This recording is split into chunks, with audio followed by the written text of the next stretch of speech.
कई जगह पे जो अंदर पहनने के कपड़े उसको बाहर पहना के रखते हैं। मेरे क्लास में एक लड़की थी, पूरी काली थी, और उसके बाहर एक लड़की खड़ी है, बहुत सुंदर सी, अच्छी सी ड्रेस में, पूरा शानदार लग रही है, बॉडी स्ट्रक्चर, उसका पहनावा सब बढ़िया है। दूर से देख रहे हैं, बड़ी सुंदर लड़की है। जो पहले बहन बेटी दिखती थी, अब वो बाजार का सामान दिखती है।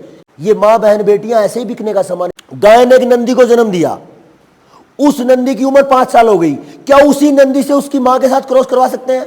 कि इस देश में आदिवासी हुआ करते थे और वो नंगे रहा करते थे और पहले मांस खाते थे। एक फंस गया मेरे को ऐसा ही विचारक। मैंने बोला एक बात बता, आदमी को जीने के लिए सांस चाहिए क्या? चाहिए। अच्छा, पशु को जीने के लिए भी चाहिए, तो पशु को भी चाहिए। अच्छा, पशुओं को और आदमी को जीने के लिए सांस चाहिए, कहां से आएगा? हवा कहां से आएगी? पेड़ों से, प्रकृति से, वनस्पति से। अच्छा, वनस्पतियों में सेब का पेड़ भी पैदा हो सकता है? हो सकता है। अच्छा, अमरूद भी, केला भी, संतरा भी, ये चीजें पैदा हो सकती हैं? होंगी। वो तो बोला, अरे बेवकूफ, ये बता, एक जीव को भागते हुए डर लगता है कि नहीं? हिरण को तो उसको दौड़ा दौड़ा के मारने में ज्यादा दम लगेगा या एक पेड़ से आराम से सेब तोड़ के खाने में दम लगेगा? क्या दिमाग में कचरा डाल दिया हमारे, कि जब कुछ खाने को नहीं था तब मांस खाते थे। अरे मूर्खों, मांस कहां से पैदा हो जाएगा जब पेड़ पौधे नहीं होंगे तो? और अगर पेड़ पौधे हैं तो फिर फल है, तो मांस खाने की जरूरत क्या है? ये जो लॉजिक है, ये दृष्टिकोण है, ये आपको बदलना है पूरे देश का। गलत है क्या? तो जो चीज आराम से मिलती है। अब एक दिन बोला एक जन ऐसे ही कि जब आप बोलते हो कि पेड़ में तो आत्मा होती है, जिंदा होता है वो, तो उसको क्यों काटते हो? तो मेरे ख्याल से अपने वीरेंद्र भाई थे, वो बोले कि कभी जैसे मुर्गे की गर्दन काटो वो तड़पता है, कभी किसी पौधे को तड़पते देखा है? और वो पौधा जो काट लिया हो वो दोबारा से बढ़ जाता है। तो इसका मतलब उनका स्ट्रक्चर कुछ अलग है प्रकृति में। समझिए इसको। ये बनाया कहां से गया? ये वहां से दृष्टिकोण बदला गया है। संडे हो या मंडे, रोज खाओ अंडे। क्या बात है। अब उस अंडे के अंदर अगर उसकी माइक्रो लेवल पे जाओगे, वो क्या है? तो अभी तक हमने 2 दिन में समझा है ना।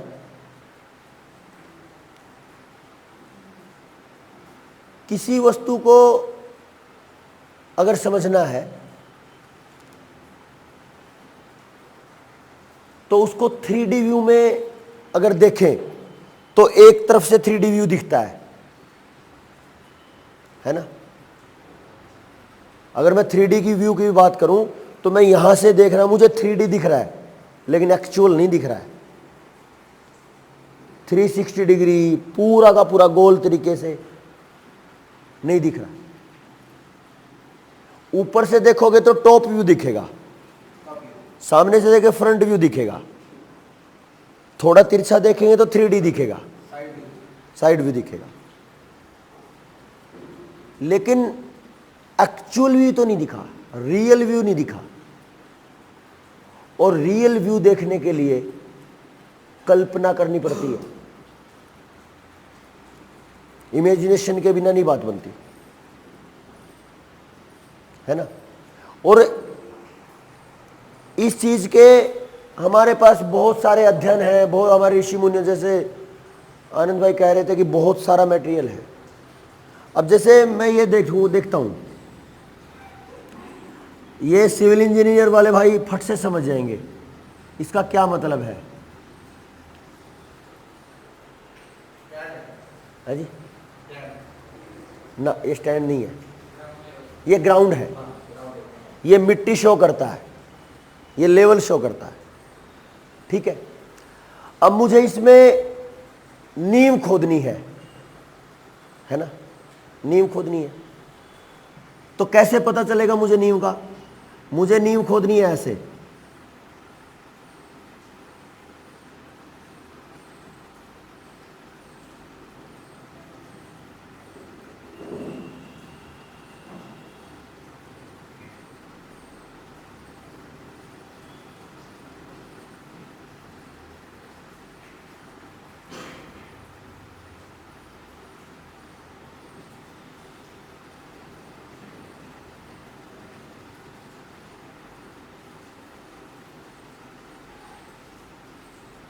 ऐसी दिखेगी ना।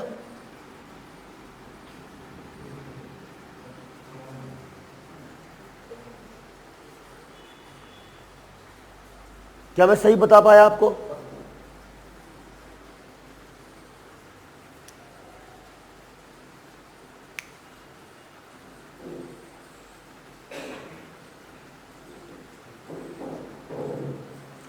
ऐसे कितने साथी हैं जिन्होंने जो डायरी परसों ली थी वो आज भी आपके पास है?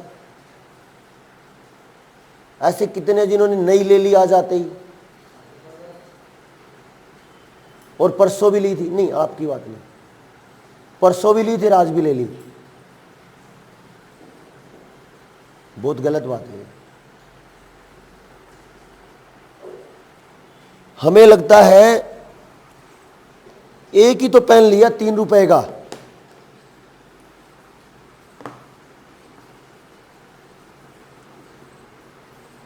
मैंने ये नहीं बोला कि परसों भी ली थी एक और ले लो, मैंने ऐसा नहीं बोला। जिसने नहीं लिया है वो ले लो, अच्छी बात है, लेकिन जिसने परसों ली, देखा इसका क्या करना, साथ में लेके जाके घर ही तो जाना है। क्यों जी, घर जाना है, क्या करना लेके इसको, छोड़ गए, अब वो आके मिली नहीं तो नहीं ले लो, क्या फर्क पड़ता, 10 रुपए की है। जिसकी जेब से गए उसको पता चलता है 1-1 रुपए का।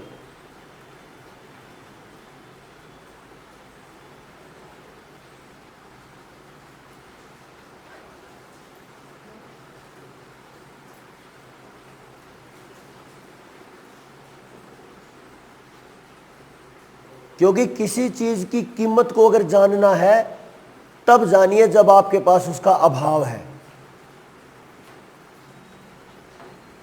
जब आपके पास वो नहीं है तब उसकी कीमत जानिए, तो पता चलेगा।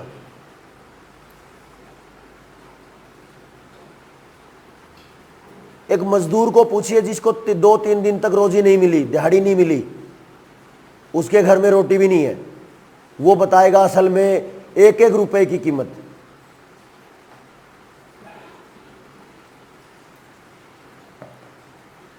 तो जो ये कंडीशन है ना समझी वाली, बहुत ध्यान देने की है। एक पेन ले लिया, एक सिक्का ले लिया, कुछ क्या फर्क पड़ता है, 1 रुपए का, 1 रुपया नहीं। एक वीडियो देखी मैंने, दृष्टिकोण समझना। जो मीटर में लाल बत्ती चमकती है ना, 1 दिन का 5 पैसे का बिल आता उसका। किसके खाते में? ग्राहक को देना। क्या अगर वो बत्ती नहीं है तो हमारे ऊपर कोई फर्क पड़ता है? अगर वो बत्ती है तो कंपनी के लिए है, तो बिल हमारे खाते में क्यों? तो बोलते रहे 5 पैसे ही तो है, 30 दिन में कितना, 1.5 रुपया। ये जो मार्जिन है, इसको लूटने वाले जो चोर लोग हैं वो लंबी कैलकुलेशन के साथ करते हैं। बिग बाजार, बिग बास्केट, इस टाइप का जो चक्कर है, विशाल मेगा मार्ट, इस टाइप के जो लोग हैं वो हर चीज को 49 और 99 की रखते हैं। एक दिन में 2 लाख पीस बिकते हैं। 100 रुपए देने वाला 1 रुपया मांगता ही नहीं। कितने लोग मांगते 1 रुपया वापस? बोलते सिक्का ही नहीं, टॉफी ले लो, तो भी उनकी बचत, छोड़ गया तो भी उनकी बचत। फ्री के वहां का जो उस स्टोर का किराया है 2-3 लाख रुपए जो भी, उसका तो वो आपके 1 रुपए में निकाल लेते हैं। 5 पैसे की जो ये बात है, इसका कैलकुलेशन लगाया उस वीडियो वाले ने, बोलता 70 करोड़ रुपए बचते हैं उनको महीने में 5 पैसे से। हमें लगता है एक डायरी थी, क्या हुआ, एक पेन था, क्या हुआ, कोई फर्क नहीं पड़ता। पड़ता है, बहुत फर्क पड़ता है अगर समझने वाला है तो। मैं जल्दी आया हूं उसका भी फर्क पड़ता है, मैं लेट आया हूं उसका भी फर्क पड़ता है, मैंने किसी के समय की कदर कर ली उसका भी फर्क पड़ता है।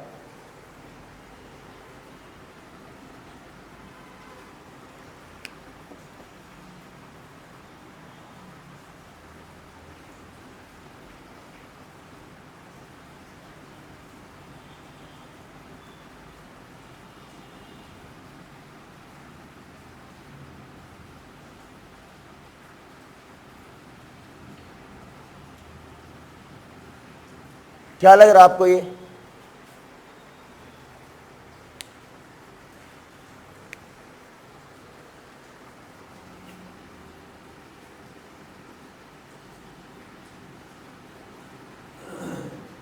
अधूरा हो गया ना? लग रहा ना अधूरा?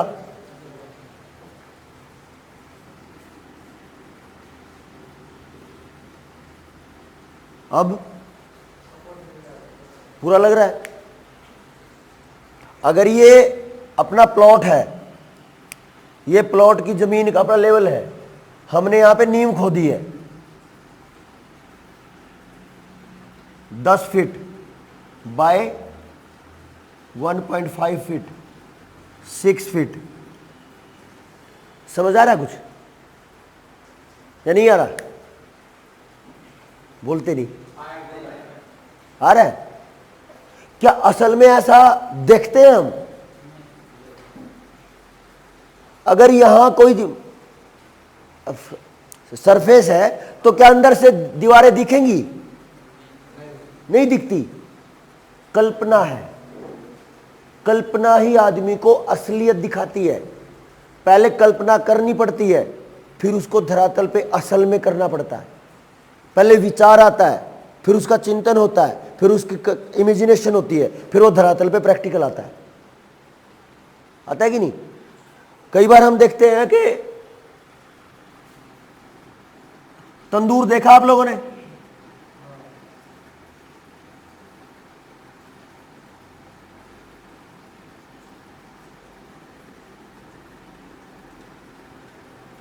ड्रम दिख रहा है, ड्रम है ये, लगता है। इसमें से हमने एक पाइप डाल दी, ठीक है, बीचों बीच।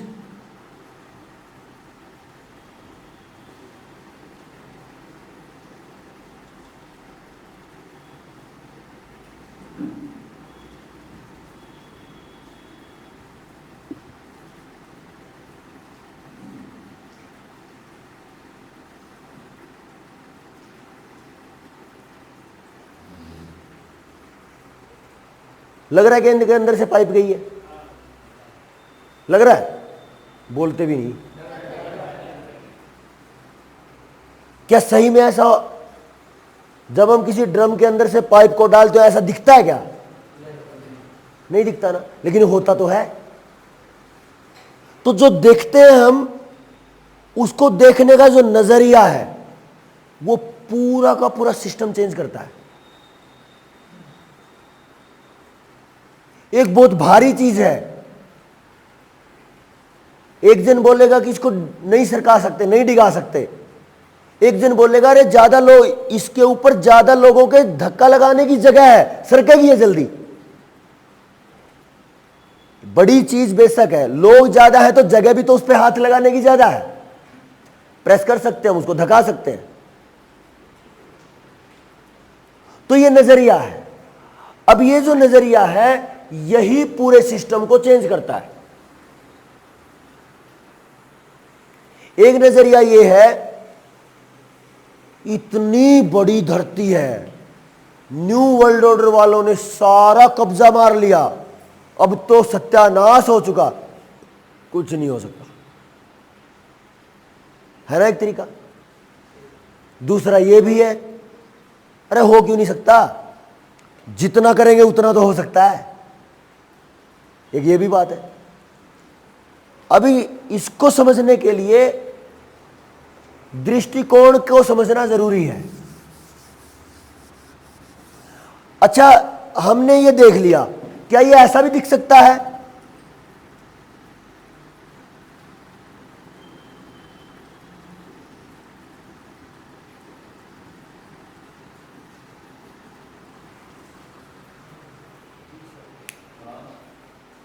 दिख सकता है क्या ये? है? दिख सकता है। होल दिखेगा? कहां, कैसे दिखेगा होल?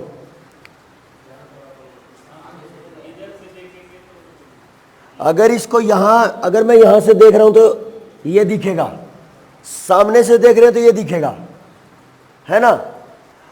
और अगर ऊपर से देख रहे हैं तो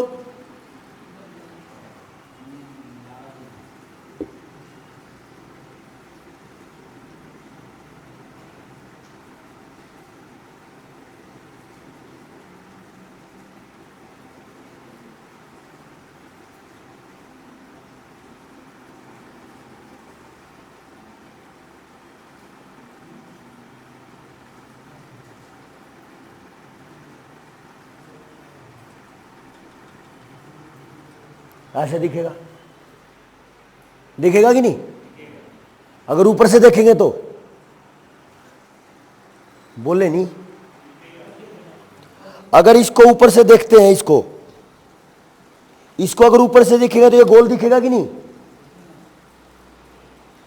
ये इसको देखो, गोल दिखेगा ना, अगर ऊपर से गोल है तो ये, और सामने से देखेंगे तो वैसा दिखेगा। इधर से देखेंगे और इसमें तो छेद दिखेगा, एक लाइन। अच्छा, दिखने में तो ये अलग अलग दिख रहा है, क्या ये ड्रम बदल गया? ड्रम तो वही है, पाइप भी वही है, लेकिन देखने में अलग अलग क्यों है? हाँ, हम क्या करते हैं ये जो पूरा है, इसको अगर ऐसे करके, इसको अगर 360 डिग्री मान लिया जाए, है ना, हम जब इसको जीरो एंगल से देख रहे हैं तो हमें ये दिखता है। हम जब इसको 90 डिग्री से देख रहे हैं तो ये दिखता है, ये गोल। जब हम यहां से देखते हैं तो सेम यही दिखेगा, और जब नीचे से देखेंगे तो ये दिखेगा, है ना। मतलब जहां पे मेरी आंख है, यहां से जो दृष्टि पड़ रही है वो किस कोण पे है, वो अंतर पैदा करती है।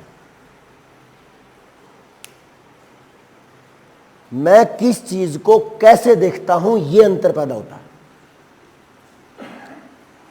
ये उदाहरण बोरिंग तो नहीं हो गया ना आपके लिए? है, बोलते नहीं ना,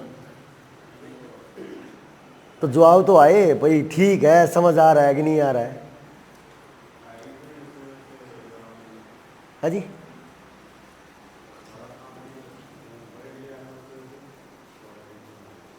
देखो आप बोल रहे हो, मुझे सुन नहीं रहा है, फिर तो तेज बोलिए, मेरे को पता तो चले।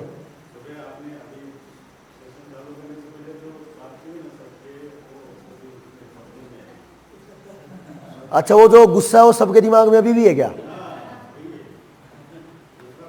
देखो, उस गुस्से को अभी रखो, ये भी एक दृष्टिकोण है। और दृष्टिकोण ये है कि ये बात तो सही थी, गलती थी, गलती मानो, अंदर ही अंदर सोचो, आगे से नहीं करेंगे और आगे आगे बढ़ो। उसी को लेके बैठे रहोगे, मैं क्या करूंगा?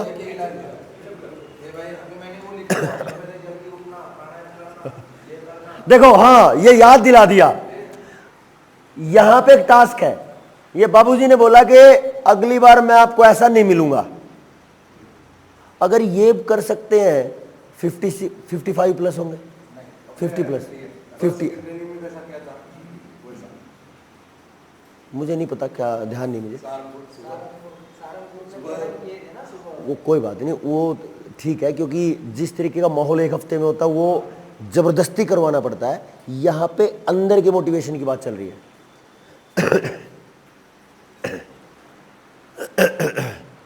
अच्छा, कोई एक आदमी ऐसा है, कोई भी एक भाई बहन, बड़ा बुजुर्ग छोटा, जो गंदा दिखना चाहता हो, स्मार्ट दिखना नहीं चाहता हो? बोलिए। अब नहीं बोलते, नहीं है कोई? तो ऐसे कोई मतलब दूसरे के हिस्से को अपना बना रहा है, कोई अपने हिस्से का भी लूटा बैठा है। नहीं समझे भाई? आप अंडरवेट हो, ओवरवेट हो, अजीब से हो गए हो, किसको अच्छा लगता है ये? लेकिन उस गंदेपन को, यहां पे तो है वो कि मैं कितना गंदा दिखना शुरू हो गया हूं, लेकिन अपने आलस्य में हम उसको दबाए बैठे रहते हैं। कितनी बड़ी बात है। कई बार आप देखना, टेलीविजन ने तो काले रंग को ऐसा बता दिया जैसे कितना बड़ा अभिशाप है। मेरे क्लास में एक लड़की थी, पूरी काली थी, लेकिन वो बहुत ज्यादा गोरी लड़कियों से सुंदर दिखती थी। उसको पूरा कॉलेज की जो लड़कियां, उसका जो सर्कल था, ब्लैक ब्यूटी बोलता था उसको। बताइए, उस जो आदमी अपने आप को मैनेज करता है उसका अपने आप को देखने का नजरिया वैसा है। जो अपने आप को वेल मेंटेन्ड चाहता है तो अपने आप को दुनिया के सामने वैसे प्रस्तुत करता है, तो उसका परिणाम अलग आता है कि नहीं। और अपने आप के ऊपर ही नहीं काम कर पाया। मेरे फोन में एक फोटो लगा रखा है मैंने, ये आधा अधूरा सा दिखता है वो, और फोटो में पता नहीं कहां चला गया वो। ये फोटो देखो, दिख रहा है क्या? पूरा मोटा आदमी है, उसने एक हथौड़ी ली और एक छीनी ली और ऊपर से अपने आप को तराशता हुआ आ रहा है। नीचे पूरा मोटा पेट है लेकिन ऊपर एब्स है। इधर एक लड़की है, ये आधा फोटो है, पूरी मोटी एकदम 1.5 क्विंटल की, अपने आप को तराशती हुई आ रही है और एकदम शिल्पा शेट्टी जैसा शरीर निकल रहा है, क्योंकि उस शिल्पा शेट्टी भी मेहनत करती है। उसके विज्ञापनों को देख के कचरा तो लिपते हैं हम, लेकिन उसके योगासनों को कभी देखते नहीं कि वो कितनी मेहनत करती है 50+ में। आज भी ऐसा लगता है कि वो 20-25 साल की लड़की होगी। नहीं करेगा, नहीं किया हमने। ये जो हमने ऊपर लीप लिया, चाहे वो ये मांस लीप लिया, ये लटक गया सारा, ये लटक गया, ये लटक गया सारा, इसकी बात करो या ऊपर लिपने की बात करो या समाज में बात करने की कि और चलो देखो क्या है ये अपने आप के साथ एक धोखा ही तो है। जैसा हम दिखना चाहते करते तो नहीं, जैसा हम दिखना चाहते वैसा करना शुरू कर देंगे तो बात बन जाएगी। अब आप 58 में हो, आपका मन तो करता है ना पतला पतला सब एकदम छरारा रहे।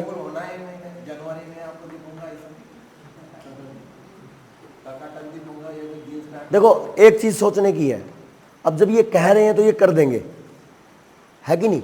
तो क्या हम सब नहीं कर सकते? अच्छा मेरे को फायदा होगा इससे, किसको होगा? आप अपने इस पे काम करोगे तो लाखों रुपया बचाओगे, और क्या पता कब ठंड से बैठ जाओ उससे भी बच जाओगे, कब इंजन बैठ जाएगा पता है क्या? तो हम जिस पैसे के लिए भागते हैं उस पैसे को बचाने के लिए थोड़ी मेहनत नहीं कर सकते? क्या हो चुका है? तो आज जो सिस्टम है, अगर हम पहले 3 दिन की ट्रेनिंग में बैठते हैं तो सिस्टम ने हमारी दृष्टि को कैसे बदल दिया, ये वहां चर्चा होती है। आज की चर्चा ये है कि हमारा जो दृष्टिकोण बदला था सिस्टम ने, जनता सरकार मोर्चा की 3 दिन की ट्रेनिंग ने वो रिवर्स कर दिया। होता है कि नहीं रिवर्स? पूरा पूरा सब देखने का नजरिया बदल जाता है दुनिया को। खेती में क्या हो रहा है, मजदूरों में क्या हो रहा है, समाज में क्या हो रहा है, रिश्तों में, परिवार में, पति पत्नी में, बच्चों में, संबंधों में, व्यवहार में, व्यापार में, सब जगह गंदगी आ गई। पहले तो नहीं थी। तो जब उन्होंने हमारा देखने का नजरिया बदल दिया, उस सच को जानने के बाद फिर हमारा जनता सरकार मोर्चा की ट्रेनिंग के बाद नजरिया उल्टा हो जाता है। अब क्या हुआ, जो न्यू वर्ल्ड ऑर्डर वालों ने दृष्टिकोण बदल दिया और हमें वो समझ आ गया, अब हमें क्या करना है, अपने इस दृष्टिकोण को, अपने समाज के दृष्टिकोण को बदल देना है। समाज की दृष्टि को चेंज करना है। करोगे कैसे? यही तो है भाई, हम यहां क्यों बैठे हैं? चलो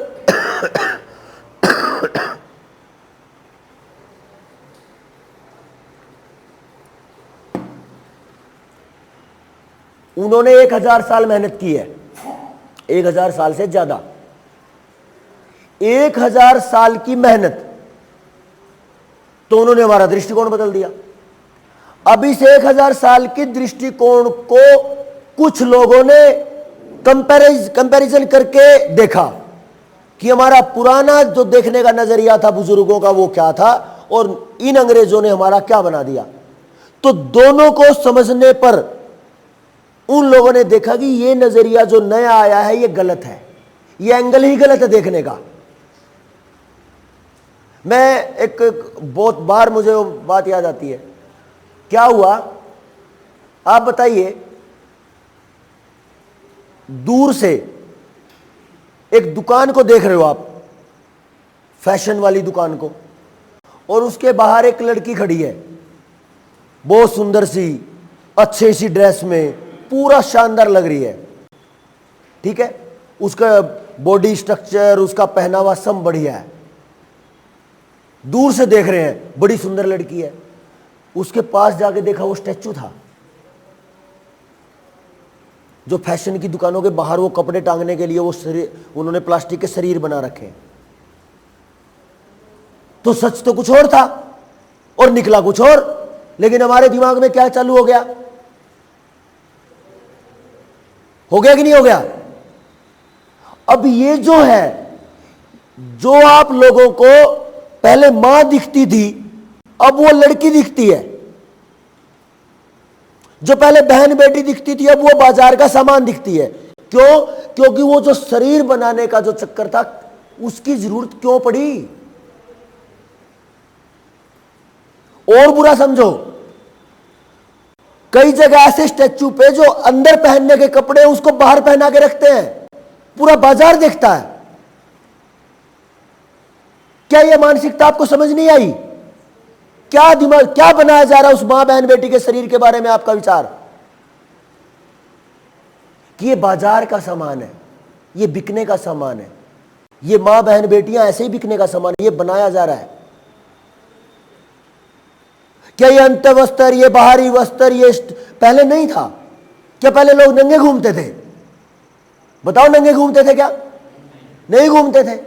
अरे जिस समाज में इतनी गहराई से बातचीत हुई हो कि डीएनए क्या होता है, एक बीज के जीन का स्ट्रक्चर कैसे बना के रखा जाता है, हमारे वहां पे इसको गोत्र व्यवस्था बोलते हैं। अगर मां है, कोई लड़की है और किसी का रिश्ता हो रहा है, लड़के लड़की के दोनों के मां बाप का गोत्र एक ना हो, क्योंकि उनका डीएनए स्ट्रक्चर सेम है, तो वो उस रिश्ते में भाई बहन है।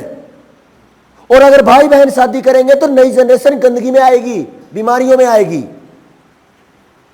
तो तीन तीन पीढ़ियां बदलते थे, अपना गोत्र ना मिले, दादी का गोत्र ना मिले, नानी का गोत्र ना मिले, मिनिमम 3। लेकिन हमने क्या किया? इतने बड़े विज्ञान को, गौ संवर्धन हमने सुना है, गाय का नस्ल सुधार।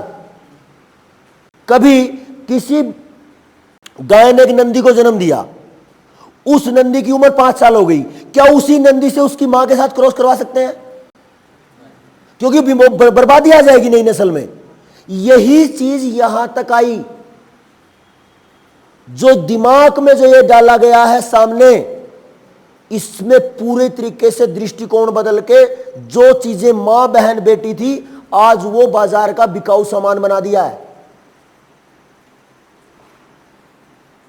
अच्छा, मैं खुल के बोल रहा हूं कि सच है कि झूठ है? एक स्टैचू को देख के आपको लड़की समझ नहीं आती, या आती है ना? लगता है ना? तो क्या बना दिया भाई?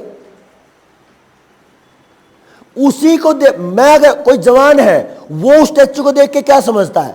तो मैंने एक वीडियो देखी, एक छोटा सा स्टैचू है, एक बच्चा आया, उसने उस स्टैचू का कपड़ा हटाया और दूध पीने लग गया। उसके लिए वो मां है, उस बच्चे के दृष्टिकोण में तो मां है, उसको दूध की जगह दूध दिखा, उसने कपड़ा हटा लिया। अब जो हमारा समाज पहले किस दृष्टिकोण का था, आज कैसे दृष्टिकोण का है, अगर हमें यह समझ आ गया है तो हमारा ये प्रयास है या हमारा ये फर्ज है, हम इस दृष्टिकोण को पूरे देश का बदल दें।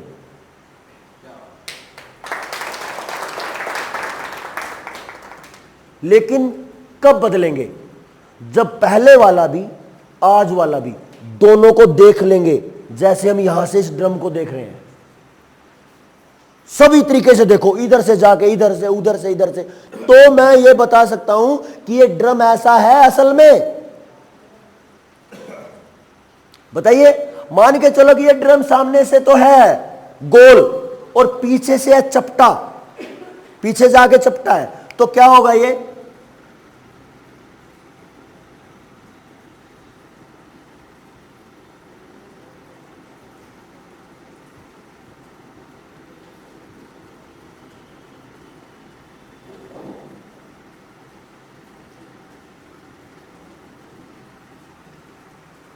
दिखेगा ना ऐसा? समझ पा रहे क्या? कब पता होगा मुझे, मैं कब देख सकता हूं, कब आपको बता सकता हूं कि पीछे से कैसा है? जब मैंने उसके चारों तरफ, ऊपर नीचे अंदर से उसका पूरा एनालिसिस कर लिया होगा। अगर मैं ड्रम की बात कह रहा हूं तो मैं आपके बीच में क्या कहना चाह रहा हूं यह समझिए। जब मैं किसान वर्ग की सभी समस्याओं को सुनकर, समझकर, उनका पूरा विश्लेषण कर चुका होगा तो उनके समाधान की बात कर पाऊंगा, नहीं तो नहीं बात कर पाएंगे। कर्ज के मुद्दे पे क्यों उलझते हैं हम? क्योंकि जितना कर्ज को खत्म करने के लिए इतना सारा चाहिए, हमें इतना सा मिला अभी तक, तो उलझ जाते हैं हम कहीं भी। तो फिर सोचते हैं अगली बार इसको निकाल के लाएंगे, तो उसका समाधान आता है तो कोई नई बात पता चलती है तो उसके समाधान में लगते हैं। और रिसर्च ऐसे ही हुआ करती है। जब किसी ऐसी चीज पे, ऐसे समाज पे, ऐसी व्यवस्था पे काम करते हैं जिसका हमारे पास पता नहीं है, जिसके बारे में हमें, तो हम उसके बारे में जाते हैं, जानते हैं, फिर समझते हैं, फिर उसके बारे में जानेंगे, समझेंगे, फिर जानेंगे, समझेंगे। जब 360 डिग्री बात कर लेंगे तो फिर उसके समाधान की बात आती है ना? अब मेरा मन था आपको 4 से 5 बार बुलवाने का। अब आप बताइए, 2 सेशन कल का सुबह का और आज का सुबह का, 2 बार का आपका बोलने का टाइम कैसे चला गया? अब मैं जो बताने वाला वो ना बताऊं तो भी गड़बड़ है, और बताऊं तो समय।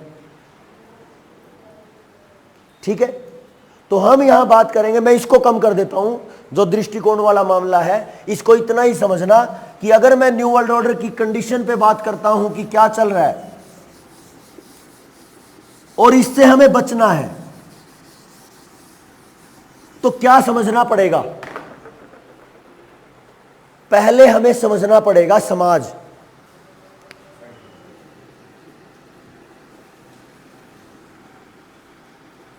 ये हूं मैं। कौन है यहां पे केंद्र में?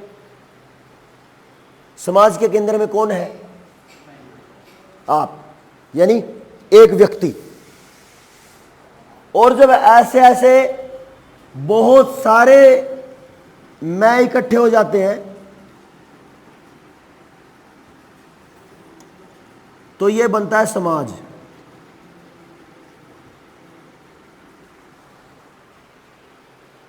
ठीक है,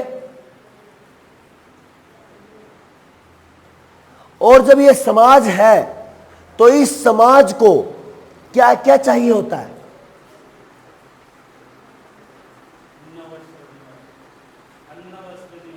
हाँ, इस समाज को चाहिए होती है व्यवस्था, सिस्टम, है ना? तो इसको पूरे के पूरे सिस्टम, इसको चाहिए होती है व्यवस्था। ये लाइट तो नहीं चमक रही ना बोर्ड में? दिख रहा है ना? ये जरूरी सेशन है। ठीक है, अब क्या है, व्यवस्था चाहिए तो कौन सी?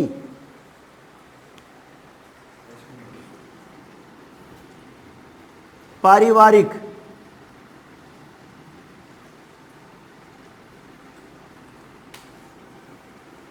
सामाजिक,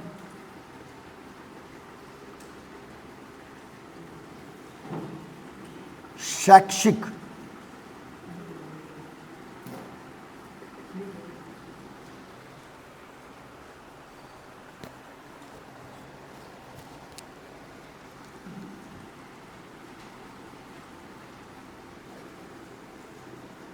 कृषि,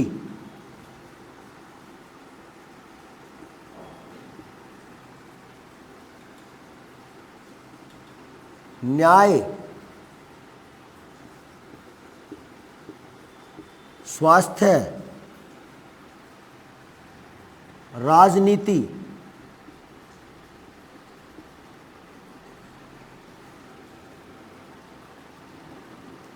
अर्थ,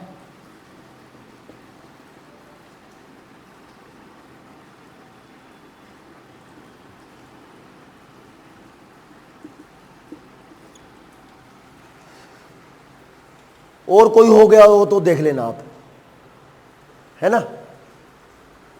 मुख्य मुख्य ये हैं।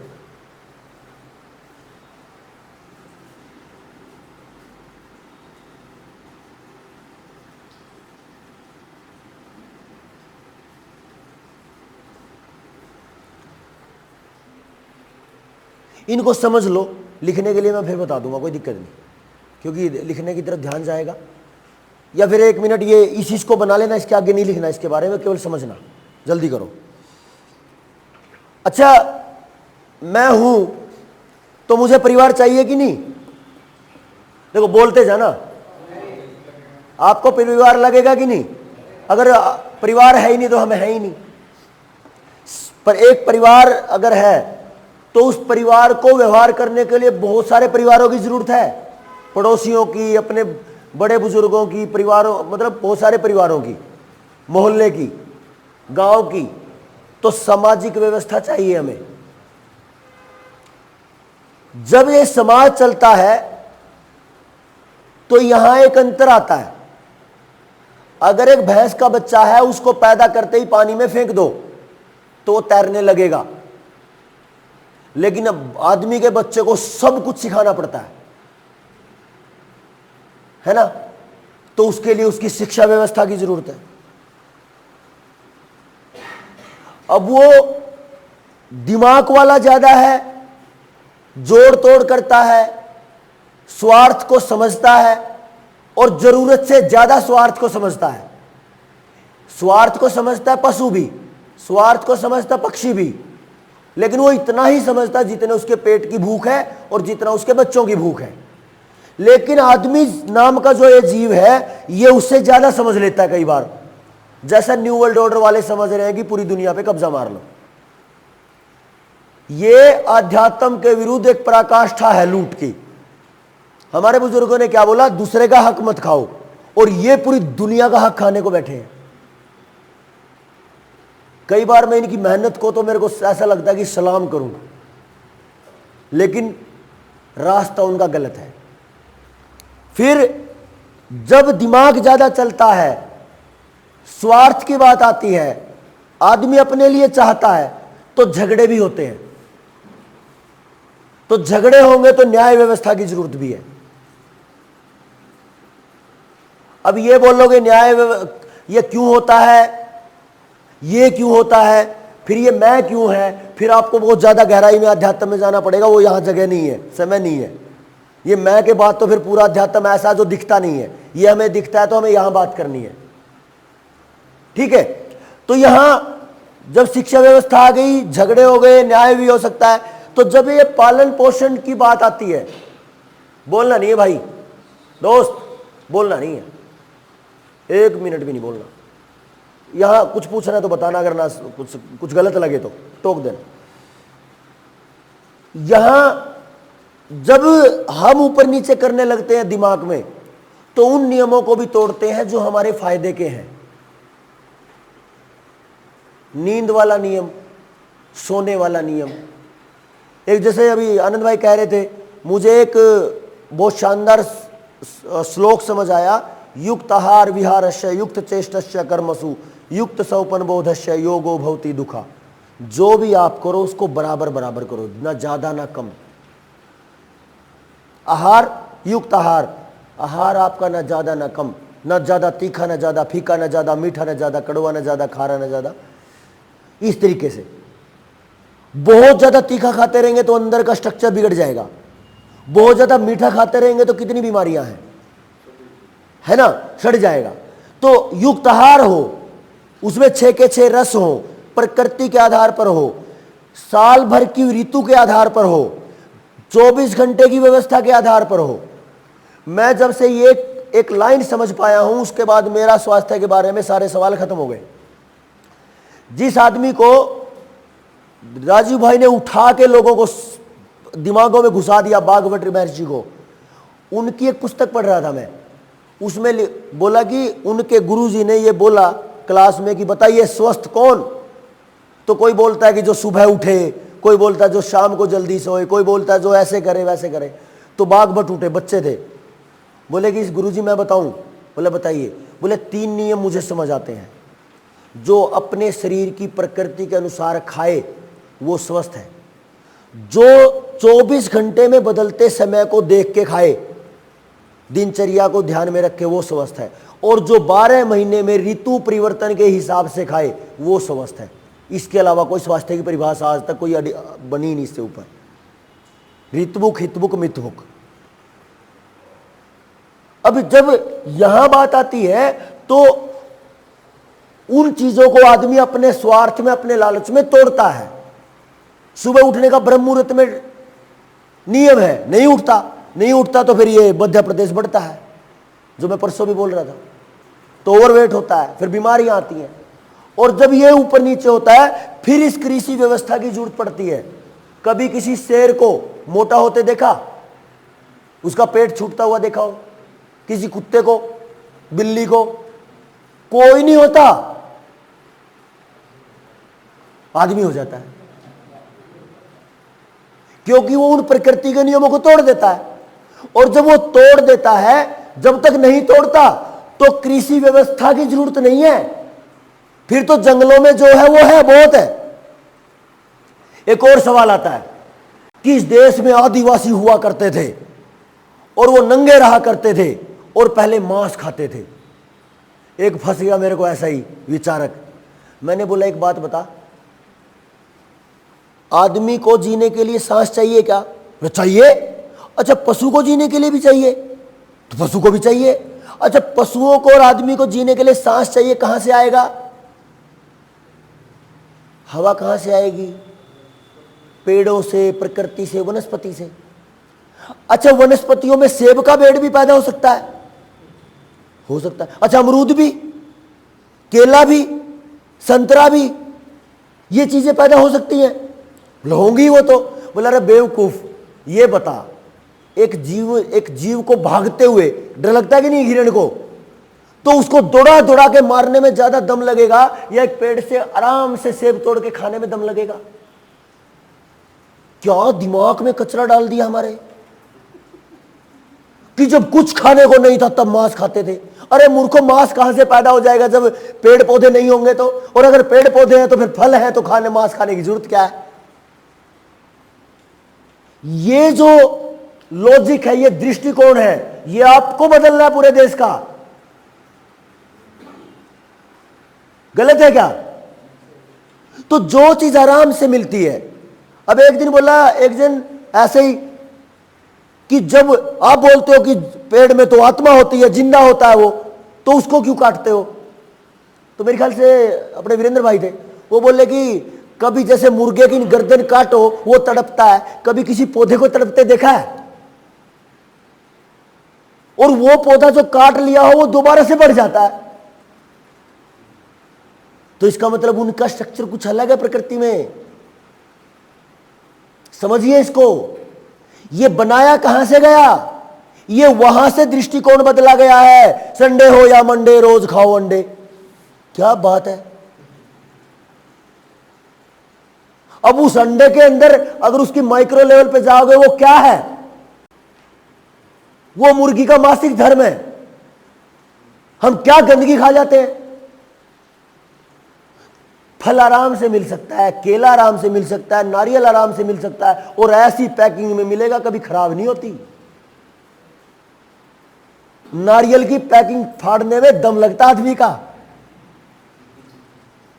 बोलो, आपको पानी चाहिए तो वो वाला लो, वो पानी सूखेगा तो कुछ और बनेगा, उसके बाद कुछ और बनेगा, और उसके बाद कुछ और बनेगा। और जब ये प्रकृति को लग जाए कि भाई किसी ने इसका उपभोग नहीं किया, तो दोबारा उसमें टूटेगा, मिट्टी में पड़ेगा, सूखेगा, दीमक लगेगी, फिर मिट्टी बन जाएगा। उसमें कोई समस्या कहीं नहीं है। वो अपने आप में पूरी व्यवस्था है।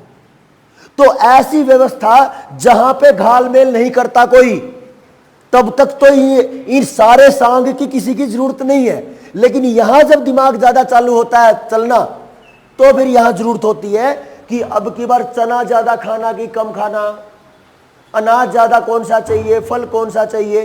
फिर ऋषि मुनियों ने जो भाई बता रहे थे ना आनंद जी, कि एक व्यक्ति ने अपने ऊपर एक्सपेरिमेंट कर करके 125 साल में ग्रंथ लिखे, तो उनको ये करना पड़ता है, जिसको ये समझ आ जाती है ये खोपड़ी है ना, ये बड़ी कबाड़ है, ये बहुत ज्यादा चलने लगती है, वो तो गलती करती है।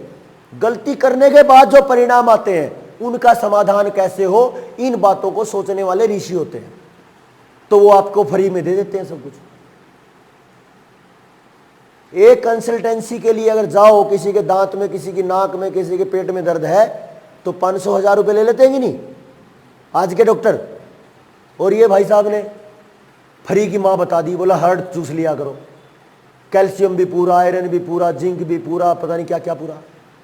क्यों भाई, फ्री में देने की आदत लग गई है, तुम भी ले लो, पर्ची काटो। लेकिन पर्ची काटने से बनेगा कुछ नहीं। वही व्यवस्था बन जाएगी कि हम लूट को इकट्ठा करते रहेंगे। तो जब तक दिमाग नेचुरल चलता है तब तक कोई दिक्कत नहीं। जब उसके विरुद्ध टूटता है, उसके विरुद्ध चलता है नियमों को तोड़ के, तो कृषि व्यवस्था की जरूरत पड़ती है। जब ये व्यवस्था टूटती है तो झगड़े होते हैं, तो फिर न्याय की व्यवस्था की जरूरत होती है। फिर जब यहां गड़बड़ होती है, दिमाग चलता है, आलस्य आता है, तो फिर बीमार होते हैं, तो स्वास्थ्य की जरूरत पड़ती है। और जब यह होता है कि भाई समाज में हाहाकार मच रहा है, गलत काम हो रहे हैं, नियम टूट रहे हैं, तो उस व्यवस्था को सुव्यवस्थित करने के लिए, उस अनर्थ व्यवस्था को ये लगा लो या अव्यवस्था को लगा लो, उसको फिर से व्यवस्थित करने के लिए राजनीति होती है। राजनीति मतलब व्यवस्था की नीति। और इन सबके बीच में जो चलता है वो चलता है सहयोग, व्यवहार। व्यवहार होता है लेन देन, और लेन देन की जहां बात होती है फिर आती है अर्थव्यवस्था।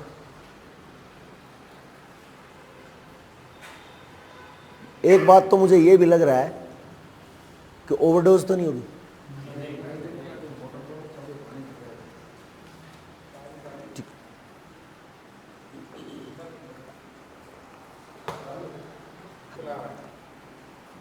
अब आपका देखो, इतना हो सकता है मैंने आपकी पोटली ज्यादा बड़ी सोच ली हो और थोड़ी हो, उतना ले लेना जितना आपकी वो पोटली में आता है। अगर आपकी पोटली बहुत बड़ी है तो हम डालते जाएंगे, आप लेते जाना, हम डालते जाएंगे, आप लेते जाना। जब हमारे पास खत्म हो जाएगा हम बोल देंगे अब आप खुद ही भरो भाई जाके,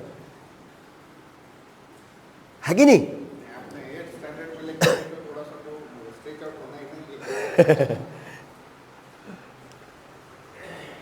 ठीक है जी।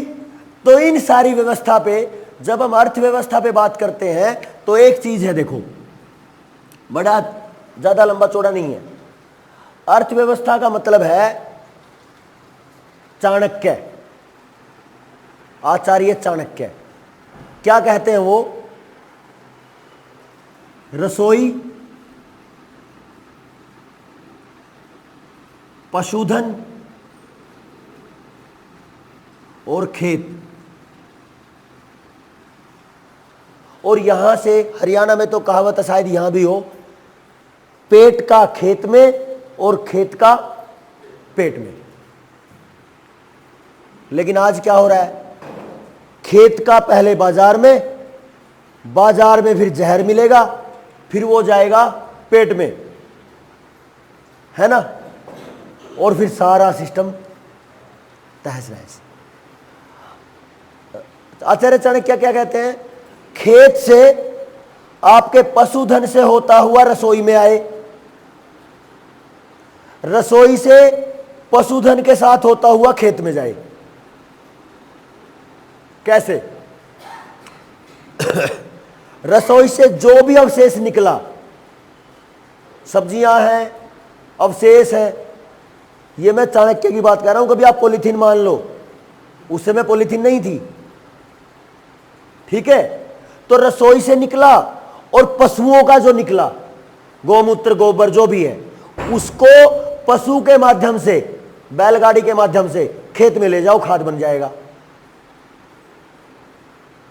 रसोई से और क्या निकलेगा, दूध, दही, घी, उनका अगर कुछ अवशेष निकलता है वो भी पशुधन के माध्यम से खेत में जो अवशेष है, जैसे छाछ बच जाती है तो खेतों में स्प्रे हो सकता है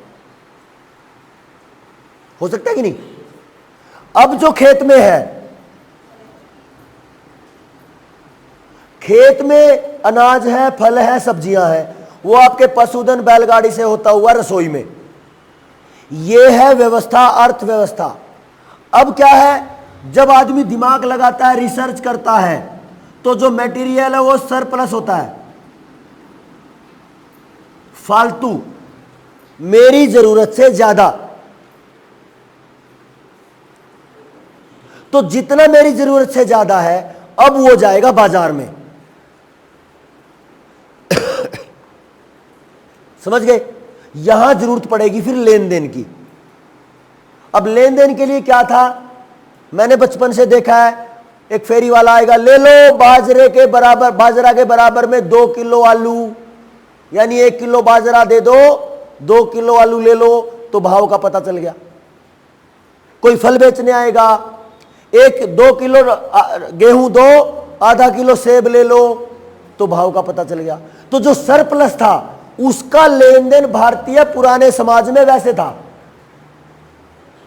अब उसके बाद जो हुआ वो आपको जनता सरकार मोर्चा की जितनी वीडियोस हैं उनमें आपको आराम से मिलेगा। वर्मा जी का कंटेंट मिलेगा, शेरशाह सूरी से लेके आज तक क्या हुआ, कैसे मुद्राएं बनी, कैसे मुद्रा का तोड़ हुआ, कैसे मुद्रा की कीमत की कम कर दी, फिर वो कीमत करते करते पहले वो 10 रुपए की मोहर, फिर 15 रुपए की मोहर, फिर वो आधी चांदी कर दी, फिर आधी चांदी से वो गिल्ट कर दिया, आधा लोहा कर दिया, फिर लोहा कर दिया, फिर कागज कर दिया, अब वो डिजिट्स, और आगे वो डिजिट्स भी नहीं। मैंने आपको क्या बताया, आपको पहला दृष्टिकोण पुरानी दृष्टि, और एक है वर्तमान दृष्टि, इन दोनों को देखना पड़ेगा। तो मैंने आपको यहां बताया चाणक्य की बात, पुरानी दृष्टि, समझ आ रहा? अरे इधर देख लो, आ रहा ना समझ? ये पुरानी दृष्टि है चाणक्य वाली, जब हमारा समाज पूरी तरह स्वावलंबी था, नौकर नहीं होते थे, जितने कर्म थे सारे गांव में थे, अपने अपने वर्ग के अनुसार सबका अपना काम था। ठीक है, यह थी पुरानी दृष्टि।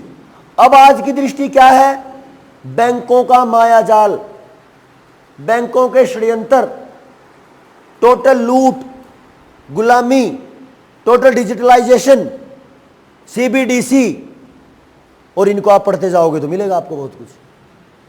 इतने में इतना ही मिल सकता है, इससे ज्यादा लेने के लिए फिर हफ्ते 10 दिन 15 दिन लगाने पड़ेंगे। ठीक है, अब आ जाते हैं पारिवारिक व्यवस्था पे। हरियाणा की बात करता हूं मैं, आप यहां देखना, हरियाणा में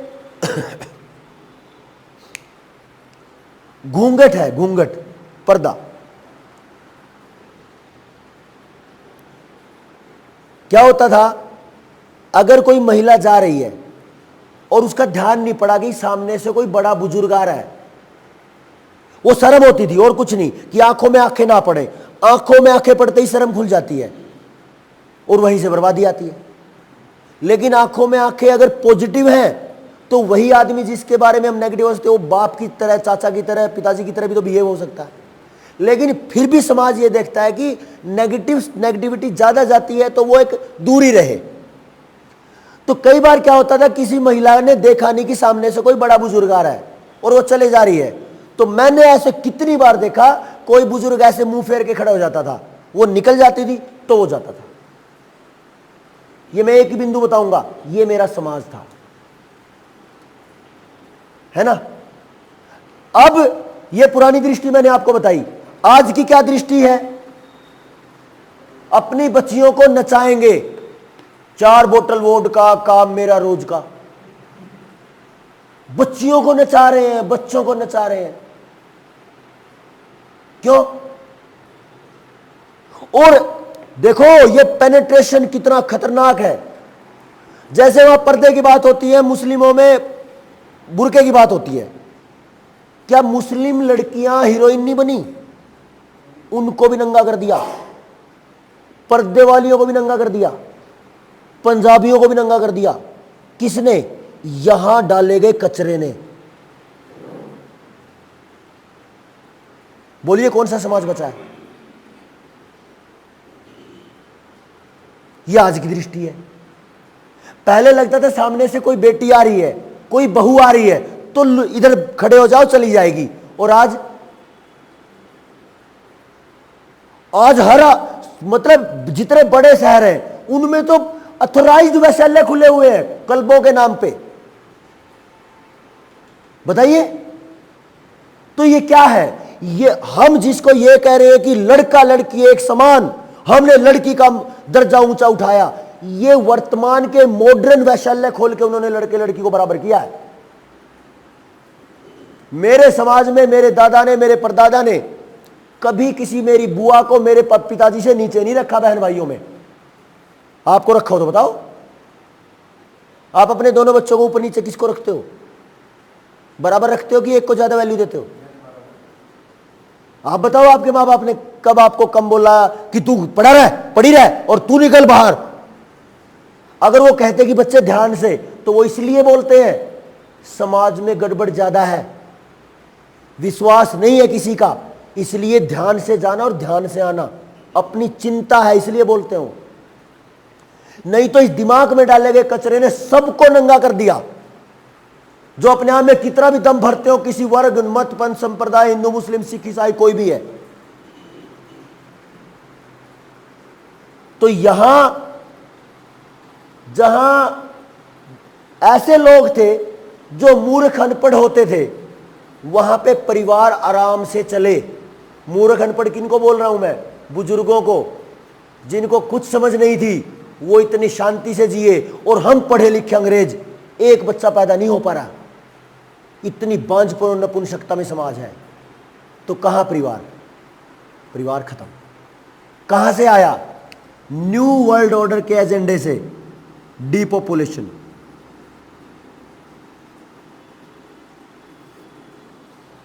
तो हमें परिवार को पुराने दृष्टिकोण से देखना है और आज जैसा हो गया है इस दृष्टिकोण से देखना है। ठीक है? जब हम इन दोनों दृष्टिकोण को एक साथ रखेंगे, फिर हम उसका एनालिसिस कर पाएंगे कौन सा अच्छा है। तो उसमें से फिर आगे बता पाएंगे कि भाई पहले ऐसा होता था, आज ऐसे होता है और ये गलती हो गई है, चलो हम इसको बदलें। तो अपने साथ लोग आएंगे। कब तक आएंगे? अगले 2-3 साल तक। ये जो पीढ़ी बैठी है ना, ये आखिरी पीढ़ी है जो इसको समझ सकती है। क्योंकि ये जो मेरे वाली पीढ़ी और मतलब मैक्सिमम 30 मतलब 25-30 प्लस के हैं या 20 प्लस, इस पीढ़ी ने वो बुजुर्ग भी देखे जिन्होंने अपने पुराने, अपनी जो भारतीय व्यवस्था जी है, और जो नया नंगापन है उसको भी देख लिया है। ये दोनों एनालिसिस करने वाली पीढ़ी बैठी है, दोनों का साक्षी बैठे हैं ये। इसके आगे आने वाली पीढ़ी इन बुजुर्गों की बातों को नहीं जान पाएगी, क्योंकि उन तक ट्रांसफर हुई नहीं। तो उनको लगेगा कि जो ये नंगापन है बस यही है। तो इसके बाद फिर अपने पास बदलने को कुछ बचेगा नहीं। इसलिए मैं क्या, मेरे जैसे सब साथी पागलों की तरह दिन रात, ना दिन देखते ना रात देखते, ना रात को 12 बजे ड्राइविंग करनी है कि 4 बजे करनी है कि उठना कितने बजे है। क्यों? केवल ज़्यादा बड़ा कुछ नहीं है, इतना समझ आया है कि जो दृष्टिकोण पहले था अब वो दृष्टि बदल गई है। पहले किसी औरत में माँ दिखती थी, अब वो शरीर दिखता है। पहले किसी लड़की में बहन दिखती थी, अब वो गर्लफ्रेंड दिखती है। पहले कोई बच्चा की दूसरे का बच्चा अपना बच्चा दिखता था, अब उसके ऑर्गन बेचने का सामान दिखता है कंपनियों को। करोड़ों बच्चे लाल अगवा होते हैं, सबके ऑर्गन बिकते हैं निकाल निकाल के। तो ये जो दृष्टि पहले थी अब वो बदल गई है, इसको समझना है और इसको समझने के बाद दूसरों को बताना। इतना सा काम है, ज्यादा बड़ी बात है नहीं, है कि नहीं?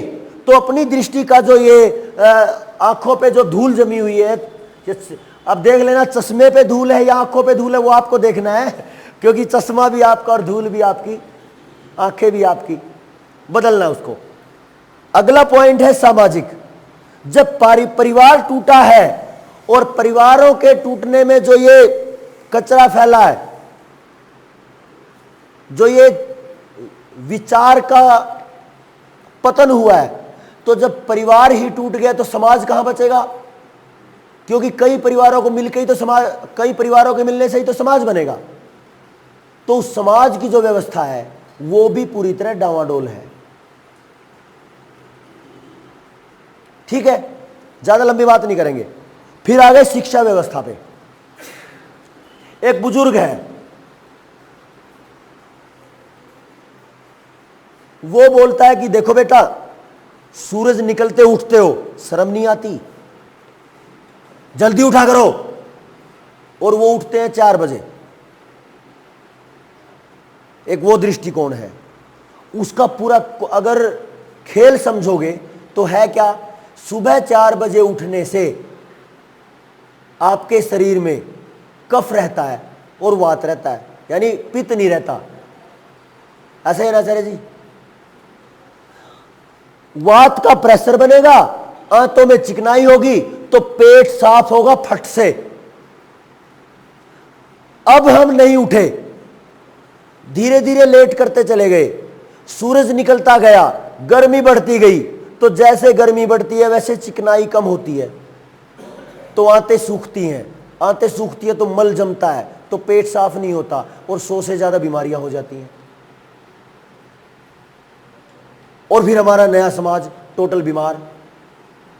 अच्छा एक बात देखो, आपने भोजन किया, रस बना, रस से रक्त बना, मेद मज्जा अस्थि जो भी बना, फिर बाद में बीज बनता है, शुक्र बनता है। मां के शरीर में बीज बनता है, पिता के शरीर में बीज बनता है। अच्छा वो कहां से बनता है? भोजन से, रक्त से। अगर आपने भोजन को पचाने की बजाय सड़ा लिया है तो आपका बीज भी सड़ा हुआ है, और अगली पीढ़ी या तो है ही नहीं, है तो 85 रोगों के साथ पैदा होगी। तो एक दृष्टिकोण उस बूढ़े आदमी का जो कह रहा है बेवकूफ जल्दी उठा कर, शर्म नहीं आती, सूर्य निकलते उठता है, वो ज्यादा नहीं बताएगा, वो इतना ही बोलेगा तेरे को शर्म नहीं आती लेट उठता है। लेकिन उसके जल्दी उठने के पीछे के विज्ञान का दृष्टिकोण कितना बड़ा, तो वो पुराना दृष्टिकोण है। और फिर उसके लेट उठने का परिणाम जो है वो डेली डॉक्टर के चक्कर काटना, डॉक्टर के चक्कर काटना, अपना पैसा खराब करना, समय खराब करना, जिंदगी का नरक बना लेना, पूरा परिवार परेशान रहना, वो आज का दृष्टिकोण है। तो आपको वो बताना है कि भाई हमारी शिक्षा ने हमें कभी नहीं बताया कि जल्दी उठिए। बताइए आज की शिक्षा में कौन सी क्लास में, कौन सी किस किताब में आता है कि जल्दी उठ के चलो? मैंने पढ़ा है बचपन में, एक कविता आती थी, मेरा नाम घीसाराम, रोज सवेरे जंगल जाता, दातुन करता और नहाता, यह है मेरा नित्य का काम, मेरा नाम घीसाराम। यानी देखिए कमाल है, मतलब इन 4 शब्दों में, इन 4 शब्दों ने कंपनियों का कई लाख करोड़ का टर्नओवर खत्म कर सकती हैं 4 कंपनियां। समझिए इसको, मेरा नाम घीसाराम, रोज सवेरे जंगल जाता, जल्दी उठते ही जंगल की तरफ जाता है फ्रेश होने। तो जो फ्रेश होने गया खेत में, वो मल केवल 10 से 12 घंटे में मिट्टी बन चुका होता है। और जब वो अपना शरीर, अपने हाथ धोने जाता है किसी तालाब पे, किसी जहां पानी मिल जाए, तो वहां पानी भी वेस्ट नहीं होता, क्योंकि जो मल उस पानी में थोड़ा बहुत जाता है वो नेचुरली उसमें कीड़े पैदा होते हैं, उसको खत्म कर देते हैं। तो पानी की एक बूंद वेस्ट हुए बिना दिनचर्या शुरू। और आज टॉयलेट गए, पेशाब करेंगे 10 मिलीलीटर, पानी फैलाएंगे 5 लीटर वेस्ट करेंगे। टॉयलेट जाएंगे, क्या पता एक बार में फ्लश साफ ना हो तो 15 गुना 30 लीटर पानी वेस्ट करेंगे। बताइए गहना दृष्टिकोण का कितना बड़ा चक्कर। जंगल जाता, रोज सवेरे जंगल जाता, दातुन करता और नहाता। दातुन अगर बाहर गया है तो पेड़ बहुत है, तो दातुन कर लिया, दातुन कर लिया तो लाखों करोड़ का टूथपेस्ट, ब्रश, प्लास्टिक इस कबाड़ से बचे। गलत है क्या? और यह है मेरा नित्य का काम, पूरा जिंदगी ऐसे ही बीतनी है, तो पूरी जिंदगी में डॉक्टर के पास जाना ही नहीं है। एक सन्यासी हैं, स्वामी, कल बात हो रही जो ध्यान नहीं आ रहा मेरे, वो बोले एक महात्मा जी आए मेरे पास, अरे तुम अपने शरीर को जलाते हो दाह संस्कार में, कितनी लकड़ियां खराब करते हो। अपना ज्ञान देना शुरू कर दिया, अपनी देह दान कर दो, ऐसा कर दो, वैसा कर दो। हमारे बूढ़ों ने तो, ऋषियों ने तो ये कहा है, ऐसा जियो ना कि पूरी जिंदगी आखिरी टाइम तक आंखें भी पूरी रहे, ना कान भी, नाक भी, सब काम करता रहे। तो दान देने की जरूरत ही नहीं किसी को। दान किसको दिया जाएगा? जिसने अपना तो नाश कर लिया होगा, अब वो पैसा देके दूसरे को खरीदना चाहता है। वही तो है, जिसने अपने अंगों को ध्यान नहीं रखा। और हम यहाँ सुबह सुबह क्या करते हैं, ओ वांग में आस्य अस्तु, नसोर में प्राणो अस्तु, आंखों के लिए कान। भाई हम कसम खाते हैं सुबह सुबह, या प्रार्थना करते हैं, परमात्मा मेरे जीव को आखिरी सांस तक चलाए रखना, मेरी नाकों को आखिरी सांस तक बनाए रखना, मेरी आंखों को आखिरी सांस तक रखना, ताकि मैं किसी के भरोसे ना हो जाऊं, मेरी कानों की जो सुनने की शक्ति है इसको आखिरी सांस तक बनाए रखना। मन बनता है, उसके बाद कर्म शुरू होते हैं। हाँ जी वैद्य जी, सुबह क्या खाऊं कि मेरी जीभ चलती रहे, तो मेरे को वो औषधियाँ भी वैसी खानी पड़ेंगी, मेरे को भोजन पूरी जिंदगी वैसा करना पड़ेगा कि जीभ की दिक्कत ना आए, ऐसी दिनचर्या जीनी पड़ेगी कि कान खराब ना हो, ऐसा कोई काम ना करें कि आंखों की रोशनी चली जाए। तो वो जो सुबह सुबह पहले हमने वचन बोला है, अब उसको कर्म में लेके आना है। तो सुबह सुबह करते वांग में आस्य अस्तु, कर्णोर में श्रोत्रम अस्तु, बाहर में बलम अस्तु, है ना, करते हैं कि नहीं? तो हम जल को साक्षी मानकर, जल की शपथ लेकर ये कहते हैं, क्योंकि जल सबसे शुद्ध होता है, कि भाई ये शपथ है मेरी, मैं अपनी जिंदगी में कोई गलत काम नहीं करूंगा। हम तो इस तरफ जाते हैं, लेकिन इन्होंने क्या कर दिया, एक आलस्य पैदा करके पूरे नियमों को तुड़वाया, पूरी जो रियल दृष्टिकोण था, असली जो दृष्टि थी, उसको घुमाया। और अब जो असली दृष्टि थी, इसके बीच में दूरबीनें आ गई, समझ रहे हो, चश्मे आ गए, तो ये दूरबीन ही तो है। भाई असल में देखने के लिए किसी और चीज की जरूरत पड़ गई, तो फिर वो दृष्टि बदलेगी। असल में कुछ और था, दिख कुछ और रहा है, तो असल में देखने के लिए फिर ये शीशा लगाना पड़ा। कहां से आया? हमारी जिंदगी में हमने कुछ दिनचर्या में कुछ गड़बड़ की होगी, तो ये परेशानी आ गई, ये नहीं करनी, और ये हो गई है।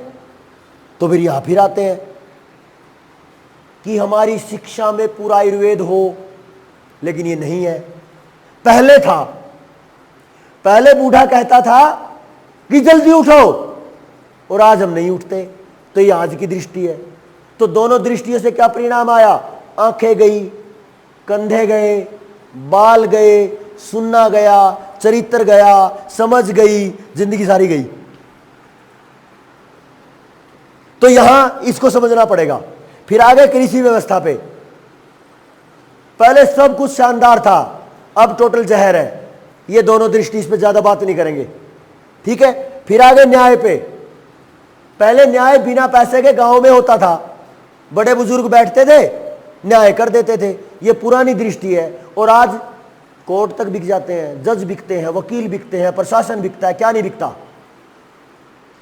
हाँ जी, आप तो दोनों प्रशासन में हो, सब बिकता है, तो न्याय नहीं है। तो पुरानी दृष्टि पंचायतें जहां न्याय होता था, आज की दृष्टि जहां फैसले होते हैं और पैसे की लेन देन के बाद। तो ये आपको समझना है।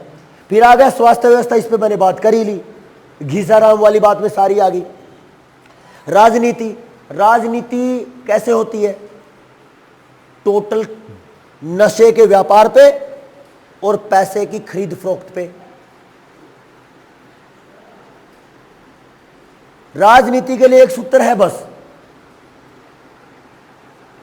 धर्मस्य मूलम अर्थ, धर्म के मूल में, इससे भी पहले है सुखस्य मूलम धर्म। अगर आप सुख चाहते हो तो धर्म पे रहना पड़ेगा। धर्म पे बात करेंगे, किसी को लग गया ये धर्म की बात आगे गड़बड़ होगी, करेंगे धर्म पे बात। बस एक बार सूत्र को समझते हैं। धर्मस्य मूलम किम, धर्मस्य मूलम अर्थः, सुखस्य मूलम धर्म, धर्मस्य मूलम अर्थ, है ना। अर्थस्य मूल काम, काम मतलब इच्छाएं, इच्छाएं मतलब कौन सी, लोकेशना वित्तेषा पुत्रेषणा, ये तीनों ही है, बस यही होती होगी ना। क्या बात खलबली सी मच गई, ठीक है ना। काम के मूल में क्या है, इच्छाएं कब पूरी होंगी, जब ताकत होगी। राज्यम, राज्य यानी राज होगा। राज्य के मूल में क्या है, यह सबसे बड़ा है, जितेंद्रियता। जिसने अपनी इंद्रियों को जीत लिया है, जो अपने सारे के सारी कुरीतियों से, बुराइयों से दूर है, वो राजा बनने लायक है। ये बात अपने सारे शास्त्र कहते हैं, वेद कहते हैं, पुराण कहते हैं, और रामायण महाभारत गीता कहती है, और आचार्य चाणक्य कहते हैं। तो जिस राजनीति की बात हो रही है उसमें हमारे हरियाणा में कहावत है, जुबान का सच्चा लंगोट का पक्का। ऐसा व्यक्ति कहीं चला जाए उसकी इज्जत इज्जत होती है, क्योंकि ना वो चरित्रहीन है और ना वो झूठा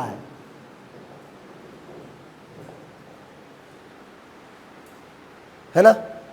और एक इसको देसी भाषा में बोला है, चोरी जारी छोड़ दिए भाई, झूठ कभी ना बोला कर, जब ऐसा तू बन जाए जहां चाहे वहां डोला कर। किसी घर में घुस जाना बिना पूछे, अनजान घर में। अगर आपके पास ये दो हैं तो आपको कभी गलत फहमी नहीं होने वाली, कभी आपका अपमान नहीं होने वाला। अगर आंखों में गड़बड़ है तो अपने घर में भी लठ लग सकते हैं कभी भी,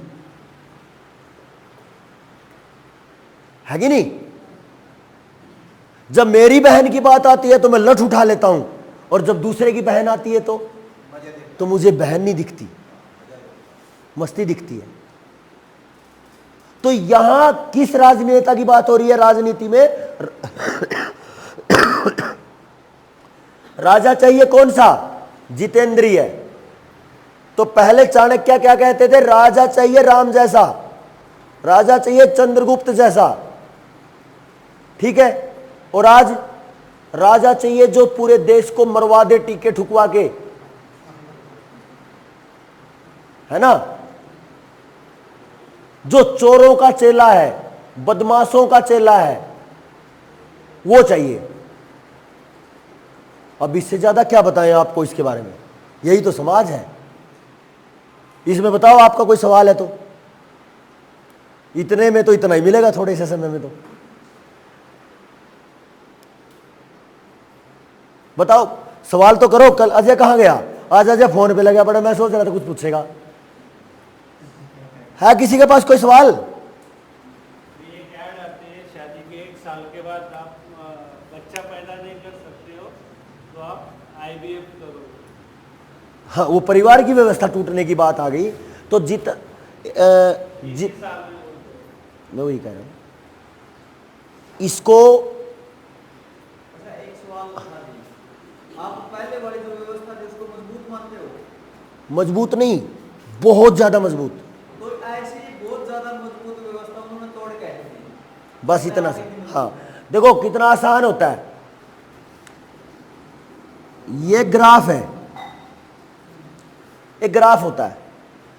जब बहुत कुछ अच्छा हो रहा होता है ना, सब अच्छे हो रहे होते हैं, तो लोग आरामदायक स्थिति में आ जाते हैं। उनको लगता है सब अच्छा है, क्या फालतू का सोचना, काम में लगे रहो। तो जो नीचता और अच्छाई चलती साथ में है, तो उस समय में जब सारा समाज आराम से चल रहा होता है, कोई कोई कीड़ा निकलता है फिर किसी के दिमाग में, ऐसा कैसे हो रहा है। तो फिर वो उस लालच को, उस अहम को, अहंकार को अपने तरीके से फैलाना शुरू करता है। तो वो अपने उस लालच को जब बढ़ाना शुरू करता है, समाज शांत होता है, वो फालतू टेंशन लेता नहीं, बोला कुछ नहीं होता, कुछ नहीं होता। तो वो जो बुराई थी, जो पहले अच्छाई यहां थी, अब वो धीरे धीरे धीरे धीरे धीरे धीरे आना शुरू होती है नीचे। और यहां से यहां आने में क्या पता 500 साल, या 1000 साल लग जाए, फिर ये नीचे आती है, फिर ये बुराई फैल जाती है पूरी, फिर कोई निकलता है एक महावीर धुरंधर राजीव दीक्षित भाई जैसा, उसको लगता है कि गड़बड़ ज्यादा हो गई। जो सच था वो लोगों ने भुला दिया, लोग झूठ को सच मानने लग गए हैं।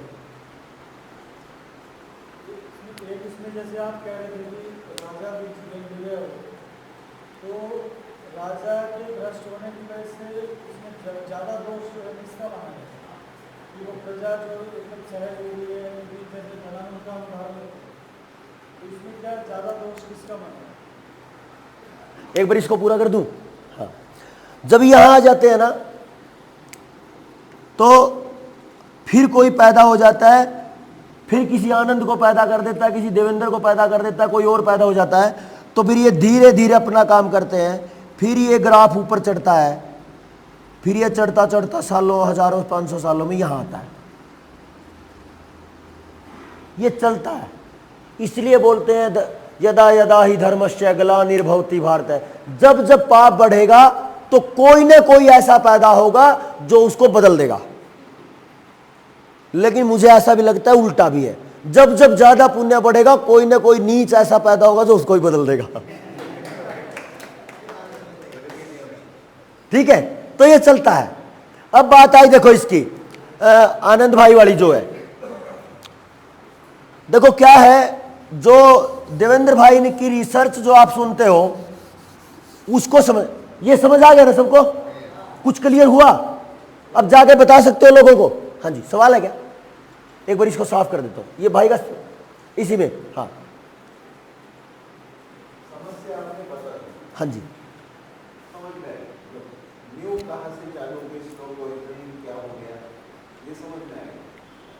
तो समस्या है तो समाधान भी सुनेंगे। हाँ तो आप समाधान भी थोड़ा सा बता दें, जिसके मार्गदर्शन मिले, मार्गक्रमण करें। तो मतलब पारिवारिक से बेस तो परिवार से समझ गया मैं। एडवोकेट साहब क्या है, मैं शुरुआत कर देता हूं यहां से, क्योंकि शुरुआत तो यहीं से है। यहां मुझे समझ आया मार्गदर्शन से, राजीव दीक्षित जी के मार्गदर्शन से मुझे कुछ समझ आया कि ये ठीक है। तो फिर उस पर जब चिंतन शुरू किया तो मुझे समझ आया बीज पे काम हो। बीज वो पशुधन का है, बीज वो मानव का है, या बीज वो खेतों का है, तो बीज पे काम हो। तो मुझे समझ आया कि बीज बनता कहां से है, अगर पशु का या आदमी का देखो तो वो तो खेतों से बनेगा, तो पहला काम हो खेतों से। तो मैंने खेती पे काम करना शुरू किया। मैंने अपने घर में एक प्लॉट है 150-200 गज का, उसमें सब्जियां उगाई, तो वहां सब्जियां बिना जहर की कर ली। घर में गाय ले आया तो गाय के लिए चारा कर लिया, खेत में अपना गेहूं धान जो भी था वो देसी कर लिया। अब बात आती है अपनी, मैंने ये शुरुआत की कि जैसे दूध में मतलब घी बनाने के लिए मंथन करना पड़ता है, इस खून से घी निकालने के लिए भी मंथन करना पड़ेगा। तो मैंने लगातार 5 साल 8-8 घंटे एक्सरसाइज की, 3 से 4 घंटे सुबह, 3 से 4 घंटे शाम को। मशीन जैसा शरीर, एकदम लाजवाब सरिये जैसा। वहां से मुझे यह समझ आया कि जिस समाज की मैं कल्पना करता हूं उस समाज की शुरुआत तो मुझसे है। कई बार तो मेरे को यह भी ध्यान में आया था कि ऐसे बागी हो जाओ राजीव भाई की तरह, तो मुझे यह समझ और आया कि ऐसे बागी होने से फर्क नहीं पड़ेगा। क्योंकि मैं अगर किसी को यह कहूंगा कि ऐसे बच्चे पैदा हों, बोले तेरे कहां हैं, कोई भी सवाल कर सकता है। तो मैंने सदगृहस्थ की तरफ जाने की कोशिश की, और यह किस्मत मेरी रही कि मुझे ऐसी जीवन साथी भी मिल गई। तो शादी के 5 साल तक मेरे को हमारा यही मंथन चलता रहा कि चेंज कैसे आए। तो फिर हमारा एक बेटा है, अभी तक वो डॉक्टर के पास कभी नहीं गया, वो कभी कुछ मार्केट का आज तक कुछ खाता नहीं है। उसको जीएमओ का भी पता है, उसको हाइब्रिड का भी पता है, उसको केमिकल्स का भी पता है, उसको कोल्ड ड्रिंक के अंदर पड़ने वाले केमिकल का भी पता है। पढ़ना उसको ज़्यादा नहीं आता, क्योंकि मैंने उसको स्कूल में डाला ही नहीं ज़्यादा, बस जब भेजता हूँ तू जाके खेल के आया अगर, बाकी टेंशन लेने की जरूरत नहीं। जो पेट चलाने के लिए जो ज्ञान की जरूरत होगी वो मिल जाएगा। अभी इसने कहा आयुर्वेद का कौन सा मास्टर्स डिग्री करी है, ये धुरंधर जो आयुर्वेद की बात कह रहे हैं। तो पेट पालने के लिए, परिवार पालने के लिए तो इसकी जरूरत है ना, कागजों की तो जरूरत नहीं है डिग्रियों की। मैंने डिग्री कर ली थी, वो मैंने फेंक रखी है, घर पे पड़ी है वो, उनका कोई काम नहीं। जो मैंने 22 साल लगाए वो मेरे किसी काम का नहीं, और जो मैंने पिछले 5, 7, 10 साल लगाए वो मेरे पूरे काम का है। तो मैंने शुरुआत की मैं से, और मैं पे बात आएगी तो फिर प्रैक्टिकल आएगा शरीर, शरीर से पहले आएगा अन्न, अन्न से पहले आएगी खेती, खेती आएगी तो पशुधन आएगा। तो आपको खेती पे काम करना पड़ेगा, खेती जहर मुक्त करनी पड़ेगी। और खेती पे अगर मैं बोलता जाऊं तो मुझे कम से कम खेती पे बात करने के लिए 5 से 6 घंटे चाहिए, इसलिए यहां पे मैं समाधान पे ज्यादा बात नहीं कर रहा, मगर अलग अलग पॉइंट पे लंबा विषय है। तो ये क्लियर हो गया ना,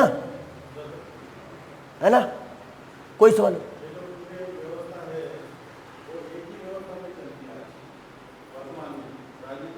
हाँ ना, पूरी राजनीति पे तो नहीं चलती।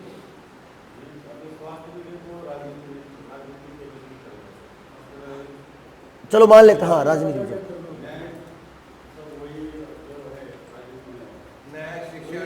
आपका जो सवाल है ना वो आनंद भाई के सवाल से मिक्स हो रहा है, तो मैं बताता हूं।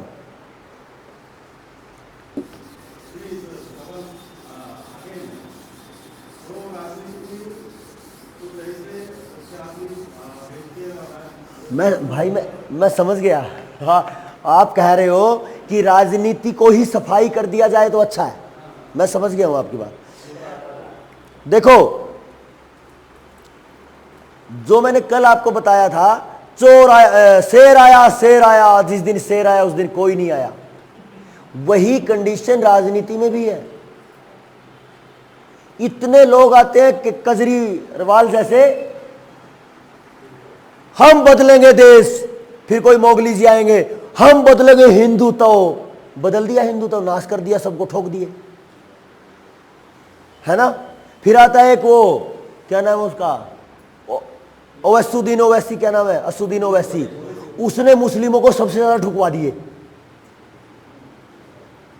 जो राजनीति में आया उसने अपने कुनबे का, अपने वर्ग का पूरा नाश कर दिया।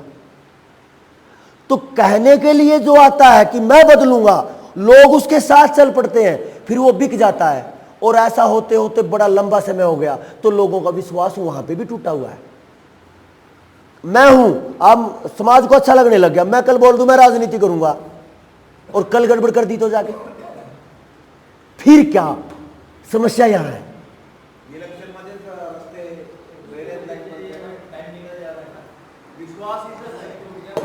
अब जो देखिए, हाँ, वो गांव में जोड़ में बैठे लोग, राजनीति नहीं हो, मतलब हम बात करने गए और सीधा बोलते हैं अच्छा तुम भी राजनीति की बात करने आए क्या? अब क्या है, इस स्ट्रक्चर को तोड़ने के लिए मैंने जो कल बताया था कि बहुत मेहनत करनी पड़ेगी। जब सामने वाले को ये विश्वास हो जाए ना ये पक्का है, फिर अगर असल में उसके अंदर जमीर है जिंदा तो बात करे वो। देवेंद्र भाई के साथ मेरी कितनी लंबी चर्चा हुई, उन्होंने बोला कि अब की बार शुरू करें क्या? मैंने बोला जल्दी है, और 5 साल मेहनत करेंगे, जल्दी के चक्कर में खो ना दें। जितना अभी तक फाउंडेशन बना है थोड़ा बहुत, ये भी ना जाता रहे, क्योंकि विश्वास एक बार गया तो ये अकेला ही एक ऐसी चीज है जो कभी वापस नहीं आता, और बाकी सारी चीजें आ जाती है। धन भी वापस आ जाता है, पति भी वापस आ जाता है, पत्नी भी वापस आ जाती है, मर जाते हैं तो नया आ जाता है, लेकिन विश्वास नहीं आता। विश्वास को कोई सजा भी नहीं, वो अपने जमीर के अंदर है। तो इसलिए इसको करना तो इसी को है। असल में पूरी व्यवस्था को ऊपर से होल्ड करने वाली तो राजनीति है, तो राजनीति को होल्ड करने वाला जितेंद्रिय हो, तो जितेंद्रिय ढूंढना ही तो सबसे बड़ी बात है। अगर वो ना मिला और किसी और को बैठा दिया फिर नाश हो जाएगा। अब जो भाई कह रहे थे कि ये राजा है, ये बिगड़ गया, तो इसमें दोष प्रजा का है क्या? ऐसी बात है ना। देखिए इसमें जो सूत्र है वो ये है, इस 4 बताए, जैसे वर्ण व्यवस्था बोलते थे, वर्ण को मैंने अभी कई जगह वर्ण को बोलते कि ये वर्ण व्यवस्था गलत थी, कई जगह इनमें आपस में झगड़े होते हैं। मैंने वर्ण व्यवस्था को अलग तरीके से देखा, एकदम ऐसे बोलते ना थर्ड आई से देखते हैं वर्ण व्यवस्था, ये है क्या, ये क्या अच्छा है कि बुरा, देखते हैं। मेरे गांव में एक पड़ोसी गांव का लड़का है जो नाई की दुकान चलाता है, ठीक है, और उसका जो पिता है वो कुम्हार का काम करता था। तो कुम्हार के लड़के ने नाई का काम सीख लिया, बाल काटने का। उसको गांव में कोई नहीं जानता कि ये कुम्हार है, वो नाई है। समझ गए। एक बुजुर्ग है, उसके 4 बेटे हैं। एक तो पढ़ लिख के व्याकरण का विद्वान बन के वो एक कॉलेज में आचार्य है, ब्राह्मण नहीं है, लेकिन वो जाट है, पढ़ लिख के विद्वान बन गया, अब वो ब्राह्मण, उसको गुरुजी करते हैं। उसका दूसरा भाई है फौज में है, और वो सीमा की रक्षा करता है, लड़ता है। तीसरा जो है वो खेती करता है, और जो चौथा है वो ऐसे ही जो भी काम मिल जाए उसको, सेवा का काम, सर्विस का काम। एक चीज यहां और गौर करने की है कि शब्दों का घालमेल किया गया है। ब्राह्मण किसको बोलेंगे? चोटी वाला मिल गया, तिलक वाला मिल गया, ब्राह्मण नहीं होता। तो मैंने ब्राह्मण को और देखा तो एक दिन परिभाषा मिली ब्राह्मण की, ब्रह्म जायते इति ब्राह्मण। जो ब्रह्म को जान चुका है, परमात्मा को जो जान गया वही ब्राह्मण है। यानी क्या, परमात्मा को आप क्या कहते हो आप देखना, जो सच को जान गया है वो ब्राह्मण है, ठीक है। जो दूसरे के लिए लड़ पड़ता है, बचाने के लिए, सेवा मतलब सुरक्षा के लिए, वो क्षत्रिय है। जो किसी के पेट का व्यवहार करता है, भूख का निदान करता है, जो सेवा भाव मतलब खेती करता है, व्यापार करता है, वो वैश्य है। तो मैंने एक आचार्य से पूछा कि जो शूद्र है, इस पे देश में बड़े झगड़े हैं, ये क्या है? तो व्याकरण तो मुझे ज्यादा नहीं आती, उन्होंने बताया शूद्र जो शब्द है इसका मतलब है सेवा करने वाला।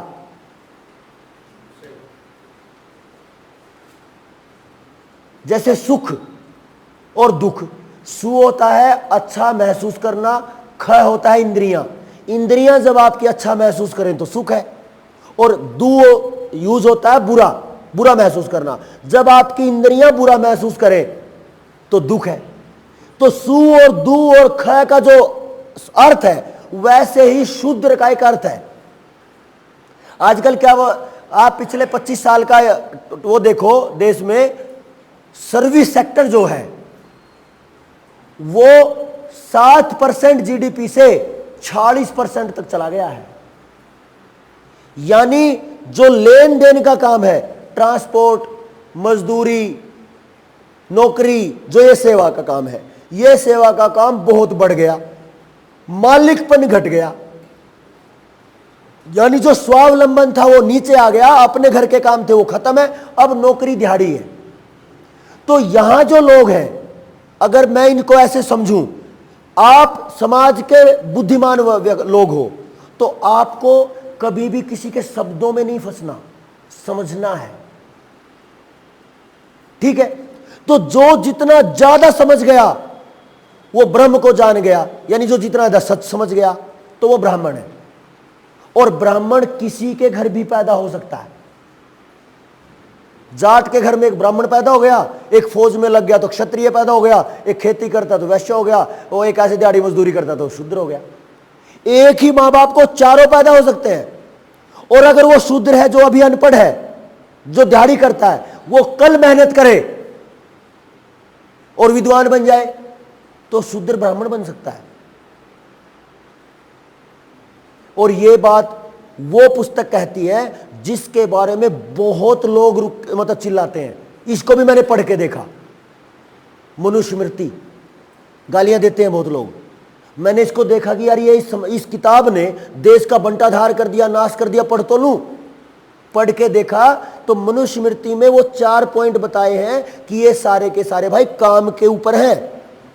जैसा आप काम करोगे वैसा ही वो व्यक्ति है।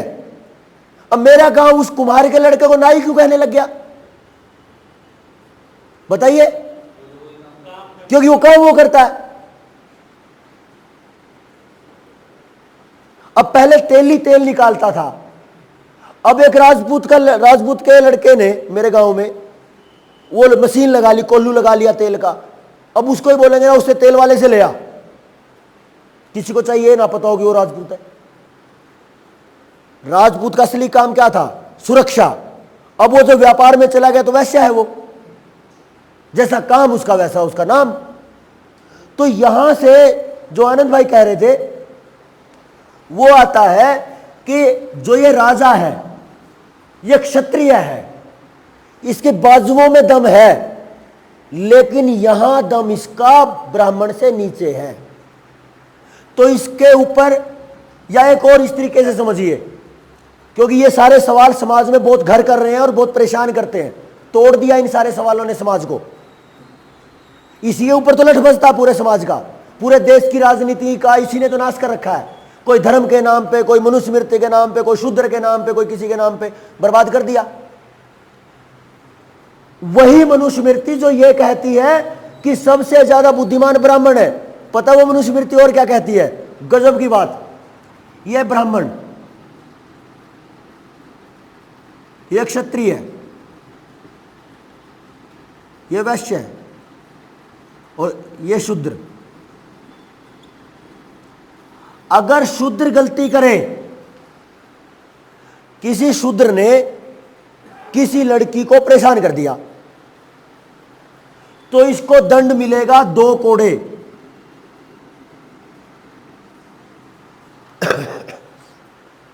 ठीक है। अगर वैश्य ने गलती करी तो इसको 4 कोड़े।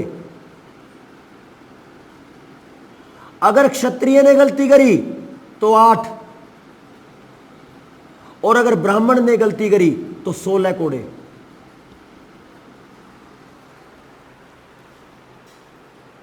यही है क्या? अच्छा, अंदाजा लगाइए। अगर मनुस्मृति में, मैंने मतलब किताब पढ़ने के बाद ही अंदाजा लगाया, अगर मनुस्मृति समाज को तोड़ने वाली होती तो ब्राह्मण को 16 कोड़े मारने को क्यों कहती? कुछ तो है ना।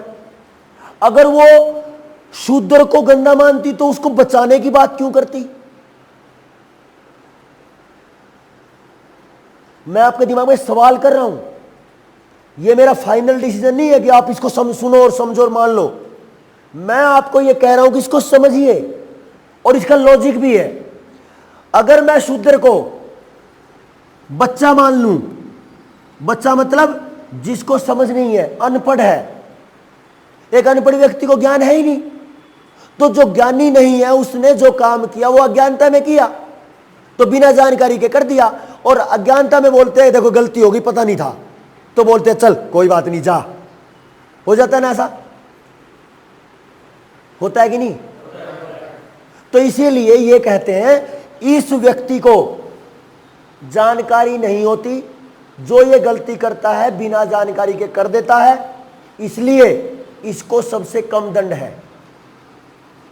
अब इससे ज्यादा समझदार जो है, पढ़ा लिखा, वो वैश्य है, यानी व्यापारी, कृषक, इसको इससे 2 गुना दंड मिले।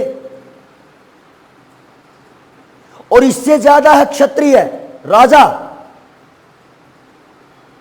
जो सुरक्षा करेगा, इसको इससे 2 गुना मिले। और यह है सारी चीजों का सबसे बुद्धिमान,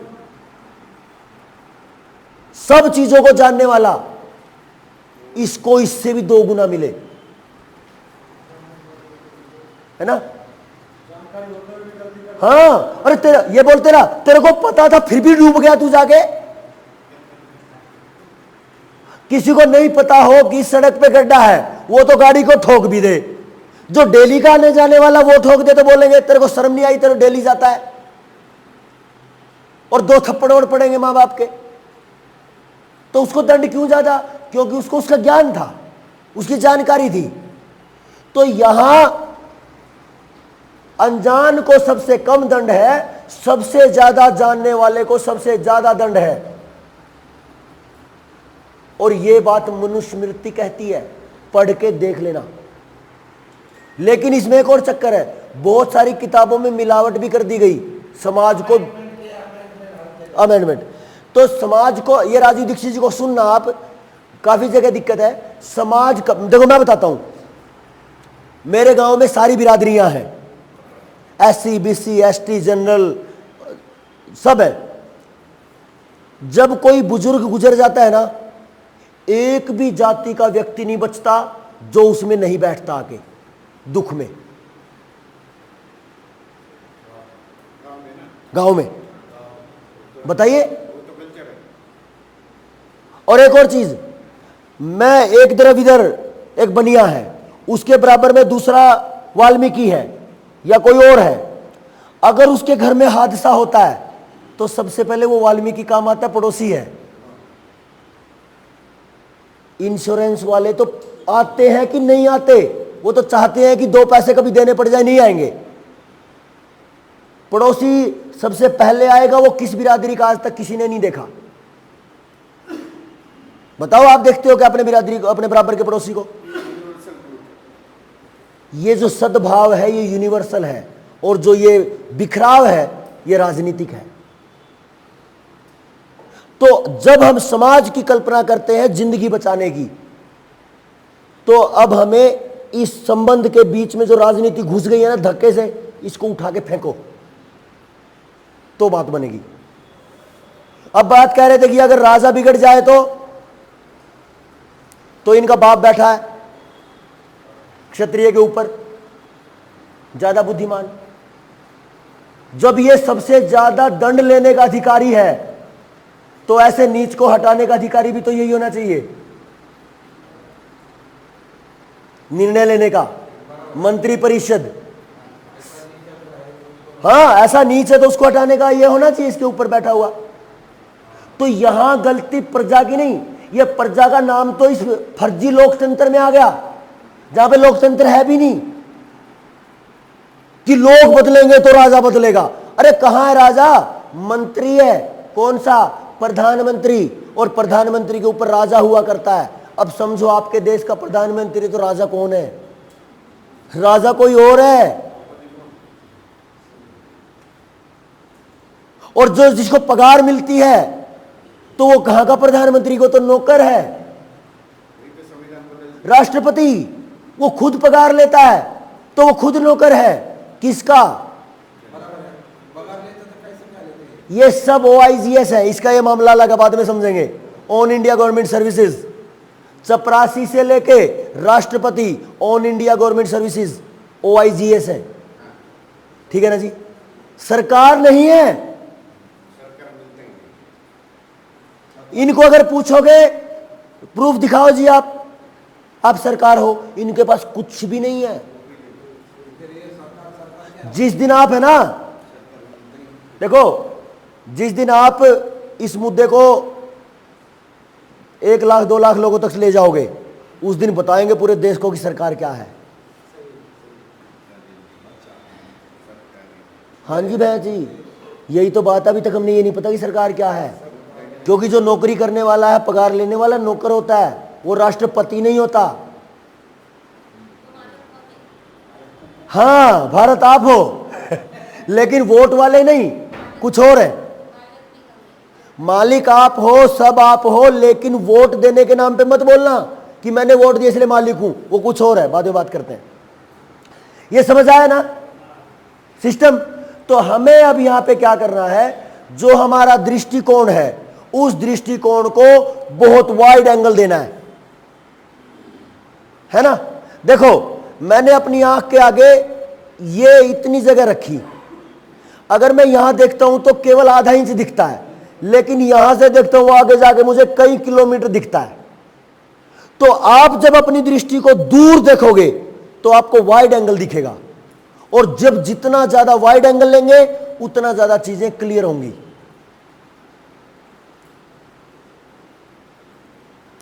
अब समस्या ये नहीं है कि मेरी दुकान बंद हो गई, कि मेरी जेसीबी बिक गई।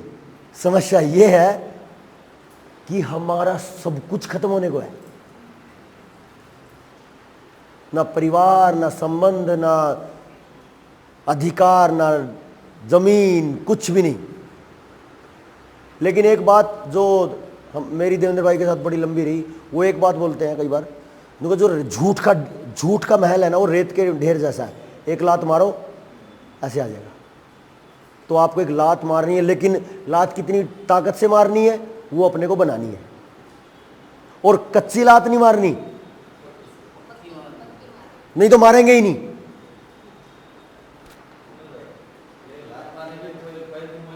वही मैं कह रहा हूँ। हाँ, वो पैर मजबूती की बात अपने बीच में क्या करें। मैं ये कह रहा था कि जैसे आपने ये लोग इनकी इस बात पे झगड़ा बहुत है समाज में, हाँ, पूरे देश में। तो मनुस्मृति में इस बात को लेकर के जो ऐसा दिखाया जाता है कि शूद्र मतलब गंदा काम जो कर रहा है और एक मिनट और उसको दंडित करना, ये करना, तो ये कुछ साथी अपने आप को मान के लिए हमारे लिए बोला है, इसलिए चलते। आपने यहाँ पे एक बात कही है कि शूद्र मतलब सेवा करने से। अब जो क्षत्रिय है यानी कि सेना में भी लड़ रहे हैं, तो वो भी तो जॉब पे है, वो भी तो जॉब पे तो इसलिए तो मैंने बोला वो भी क्षत्रिय हैं। पुलिस में जो सुरक्षा का काम करते हैं वो भी क्षत्रिय हैं। नहीं, फिर वो सेवा में आगे, अगर सैलरी पे आगे तो, लेकिन सैलरी पे तो आ गए, उनका काम भी तो देख रहे हैं ना हम। तो कहीं शूद्र शब्द का मीनिंग ये तो नहीं है जो गलत काम करता है, चाहे वो ब्राह्मण भी है तो वो शूद्र है। हेलो, तो वही तो आ गया फिर। तो देखो, अगर ये ज्ञानी है और इसने गलत काम कर दिया तो ज्ञान कहाँ है? ज्ञान होगा तो काम गलत करेगा ही नहीं, और गलती से हो जाता है तो भी वो ज्यादा गुनहगार है, क्योंकि उसको पता था। एक बच्चे को इतने थप्पड़ मारोगे जितने बड़े को मार सकते हो? बताओ। एक बच्चे की मनोदशा को आप बड़े की मनोदशा के साथ कर सकते हो क्या मैच? नहीं कर सकते। देखो, हमें कुछ ऐसे ब्राह्मण चाहिए जो इसको इस एंगल से देख सके, हमें कुछ ऐसे व्यापारी चाहिए जो इस एंगल से देख सके, हमें कुछ ऐसे क्षत्रिय चाहिए जो इस एंगल से देख सके, और कुछ जो समाज को आज शूद्र नाम पे नाम रख के शूद्र नाम की वो बना दी कि यो वर्ग शूद्र है, उनमें भी कुछ ऐसे बुद्धिमान चाहिए जो इस चीज को समझ के इसका पर्दाफाश कर दे, तो समाज बनेगा। हाँ,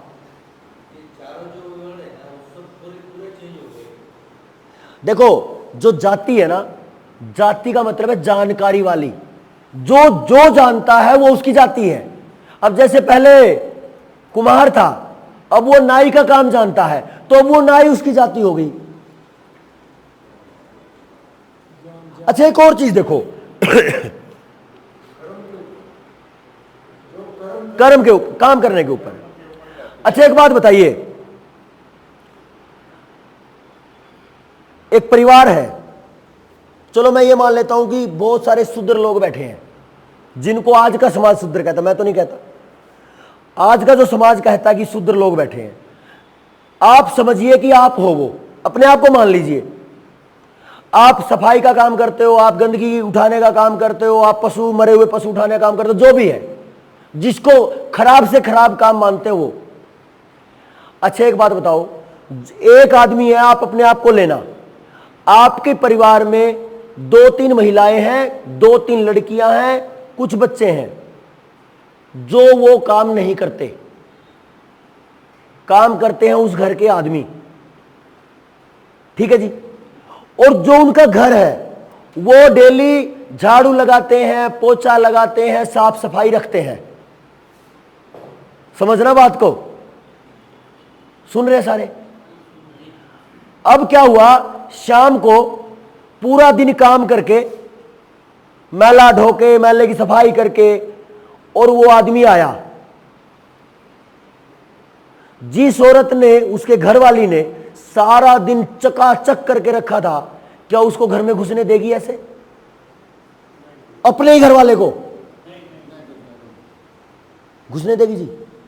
चलो इसको छोड़ो, एक ब्राह्मण है, उसकी घरवाली ने पूरा काम कर रखा, लेकिन वो कहीं से चप्पल धसा के आ गया गंदा करके, तो वो गोबर की लगी हुई चप्पल अंदर घुसने देगी क्या? तो उसका मतलब वो शुद्र है? तो शुद्र तो नहीं है, फिर भी नहीं घुसने दे रही। तो वो इसका मतलब वो अछूत हो गया, फिर भी नहीं घुसने दे रही। अछूत भी नहीं है, शुद्र भी नहीं है, फिर भी उसको घर में नहीं घुसने दे रहे, अपने ही आदमी को। इसको फिर वहां ले लो, उसका परिवार पूरा साफ सुथरा, घर में चकाचक है, लेकिन वो आदमी घर का मुखिया वो काम करता है गंदगी उठाने का। अब वो पूरा दिन जो जिस गंदगी में रहता है उसमें कीटाणु भी होते हैं, उसमें जीवाणु भी होते हैं, उसमें कीड़े भी होते हैं, उसमें वायरस भी होते हैं, उसके पूरे शरीर पे कचरा लगा रहता है। क्या उस कचरे के भरे हुए कपड़ों में वो उसकी घरवाली उसको अंदर बैठने देगी क्या? क्यों? वो तो उसका घर वाला है। तो जब वो अपने, अच्छा वो अछूत है, फिर क्यों नहीं बैठने दे रही भाई? बदबूदार है, तो फिर इसमें शुद्र कहां से आ गया? वही गंदगी को लेके एक ब्राह्मणी अपने ब्राह्मण को नहीं घुसने दे रही, और उसी गंदगी को लेके एक शूद्र के घर वाली अपने शूद्र को नहीं घुसने दे रही। तो भी समस्या कहां है? समस्या उसके कर्म में है कि भाई तूने ऐसा काम किया, अगर तू ऐसा कैसा आया तो बीमारी ले आएगा, इसलिए ऐसा कर, इन कपड़ों को बाहर ही निकाल, इन चप्पलों को बाहर निकाल, और नहा धो के रगड़ रगड़ के साबुन में साफ सुथरा होकर फिर आराम से आ खाना खा। और यही बात वो ब्राह्मणी बोलेगी। तो इसका मतलब शूद्र का जो दिया गया कंसेप्ट है वो उल्टा है। हाँ जी, इस बात पे मेरे मन में एक क्वेश्चन हमेशा आता है। एक स्त्री को शूद्र माना जाता है, स्त्री को या बोलते हैं अपवित्र, लेकिन शूद्र या अपवित्र शरीर से पैदा हुआ पुरुष कैसे पवित्र? मैं समझ गया। एक क्वेश्चन मेरे मन में हमेशा आता है, तो उसका आंसर नहीं मिल रहा है। मैं इसको बता ही देता हूं, समझना इसको, क्योंकि यहां पे सबकी बेटियां भी होंगी और सबकी माएँ भी होंगी। अपवित्र, मैं बताता हूं। एक तरफ बोलते हैं समानता, और दूसरी तरफ ये क्वेश्चन देखो, जो लोग आपको ये कहते हैं, मुझे नहीं पता कि कौन कहते हैं, समाज का क्वेश्चन समाज के कुछ पढ़ा भी। मैं समझ रहा हूँ, मैं कुछ अलग टाइप नहीं, मैं बताता हूँ जो मुझे समझ आया। जो मैं ये बात कर रहा हूं, जिस विचार का मैं हूं, वो विचार ये कहता है कि जननी जन्म भूमि सर्वगादपि गरीयसी, ये संस्कृत में है। जननी और जन्मभूमि स्वर्ग से बढ़ के है, एक बात। दूसरा, यत्र नार्यस्तु पूज्यन्ते रमन्ते तत्र देवता, जहां नारियों की पूजा होती है वहां देवता निवास करते हैं। ठीक है, तो एक चीज देखिए, एक जगह जननी को स्वर्ग बताया, एक जगह जननी को देवता बताया। वही लोग उसी जननी को अपवित्र नहीं बता सकते, समझ गए? या तो वो अपवित्र बताने वाली मानसिकता गलत है, या वो उस अपवित्र बताने वाली मानसिकता जानबूझ के डाली गई है ताकि नारी वर्ग बर्बाद हो। ये दो चीजें हैं। जैसे मैंने अभी पूरा समाज बताया, हर एक चीज को तोड़ा गया है, ऐसे ही नारी को भी बर्बाद किया गया। अब इसका जो असल रूप है उसको समझना आप।